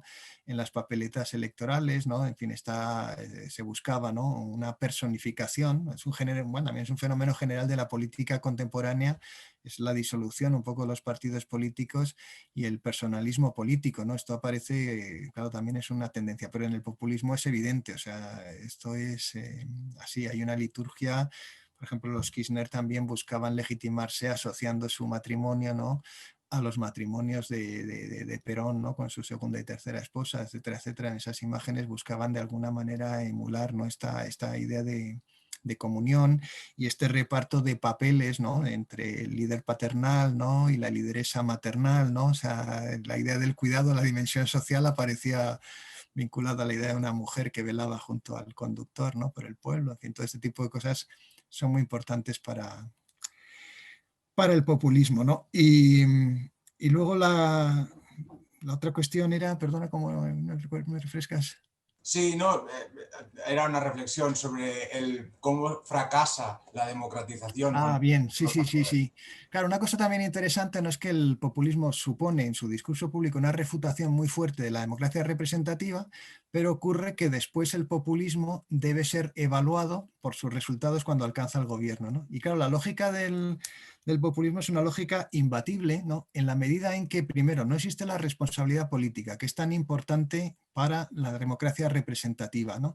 Tú, en la medida en que eres el que realizas un mandato que te viene del pueblo, cosa que se ha oído mucho en Cataluña, ¿no? Entonces, tú no eres responsable de las decisiones que tomas, ¿no? Tú eres la voz del pueblo, ¿no? Y el pueblo, en este caso, es un pueblo que es soberano en el sentido del antiguo régimen. Es un pueblo que solamente responde ante Dios, porque no hay ninguna instancia donde el pueblo tenga que responder de sus malas decisiones políticas. O sea, que el concepto de responsabilidad política no existe, ¿no? Y luego la lógica del populismo hace, ¿no? Que una vez alcanzado el gobierno, los problemas sociales, si antes se echaba la culpa, ¿no? a la oligarquía que cooptaba el sistema democrático, pues los transfiere a otras instancias, ¿no? O sea, aparece la idea de que la oligarquía se ha encastillado, que la oligarquía está boicoteando las decisiones que salvarían al pueblo, o sea que desde el gobierno el mecanismo de moralización y culpabilización pues se vuelve a reproducir, ¿no? Particularmente pues los extranjeros, ¿no? Los poderes transnacionales, todos ellos son los que se convierten en culpables de que la acción de gobierno no responde a aquella que eran las expectativas del pueblo, ¿no? Se vuelve a reproducir. En el caso de Venezuela, masivo, ¿no? De una manera masiva, ¿no? La oposición siempre fue vilipendiada como instrumento de los Estados Unidos, como un instrumento saboteador, ¿no? De las conquistas sociales, ¿no? Del funcionamiento del país, etcétera, etcétera. Y eso, pues, en fin, también lo hemos visto en otras sociedades, ¿no? O sea, que digamos que la idea, y por supuesto la idea de una amplificación, ¿no? de la toma de decisiones queda pervertido por el uso plebiscitario que se hace de los procesos electorales, ¿no? Donde lo que ocurre, ¿no? es que estas sociedades viven en un permanente proceso, en América Latina, ¿no? en un permanente proceso electoral donde se está únicamente evaluando, ¿no? cuál es la lealtad que tiene la gente hacia el líder, ¿no? Nada más, ¿no? Entonces se obliga, ¿no? a elegir a la gente entre el líder, ¿no? y la confianza que les merece y los enemigos del pueblo, ¿no? Esta es la manera en que el proceso electoral se convierte en un plebiscito permanente, ¿no? Pues yo, si os parece, como son las 2, acabaría aquí. Te agradecemos mucho esta intervención y luego también todo ese coloquio en el que hemos podido ir perfilando, ir matizando aspectos. Bueno, ya tenemos tiempo por delante para ir discutiendo y vamos, yo creo que os invito a todos a leer lo que has escrito sobre esto. Y en cualquier caso, yo creo que tendremos ocasión también de contrastar ya cuando tengamos conclusiones más concretas al respecto. Yo simplemente quisiera acabar recordando una idea que tú has dicho hacia el final de tu intervención, cuando hablabas de no está dicho que las democracias donde los populismos entran en el gobierno suponga una degradación de esta democracia. Hay democracias muy consolidadas que han superado esta prueba. Y hablabas de los nórdicos. Tenemos también ejemplos de novísimas democracias o ya nuevas democracias donde no ha sido así. Está por ver, y quizás esto será uno de nuestros temas, qué está pasando en la democracia española, que no es ni tan vieja ni tan nueva, y que tenemos a un populismo clarísimamente... Bueno, aquí tenemos todas las variantes de populismo, en el gobierno, en la oposición, territoriales, y por tanto habrá que ver cuál es el impacto, sobre todo el que está en el gobierno, porque ahí hay una capacidad de influir más, bueno, estamos ya empezando a ver lo de los jueces, este enemigo, uno de estos enemigos al que aludías ahora, y habrá que ir haciendo un seguimiento de hacia dónde se encaminan y cuáles son los efectos, digámoslo así, constitucionales de su deriva, y si realmente logran doblegar la democracia española o quedará en algo pasajero, como desde luego espero. Nada más, muchas gracias a todos por vuestra presencia esta tarde ya aquí, y nada, que paséis una muy feliz Navidad, y reanudaremos estos seminarios que en principio queremos que sean mensuales, unas veces públicos, otras abiertos, el mes de enero. La idea era que tuviéramos un debate sobre una de estas concreciones de lo que estás diciendo, que sería el proceso constituyente chileno, y ver ahí también qué modelos de democracia está utilizando, qué ideas se aportan a la Constitución chilena. Ya hablé, hoy no nos ha podido acompañar, me ha escrito ahora Pancho Soto, que es un chileno, miembro de nuestro equipo, y un debate entre él y otro Soto, Sebastián Soto, que es un profesor de Derecho Constitucional de la Universidad Católica y es, supongo, el máximo asesor de Piñera en temas constitucionales, con lo cual yo creo que podemos tener ahí dos visiones, bueno, tampoco sé si muy diferentes, pero en cualquier caso dos visiones de la tradicional derecha y de la tradicional izquierda sobre la cuestión. Se abren ahí muchos temas y puede ser un buen laboratorio Chile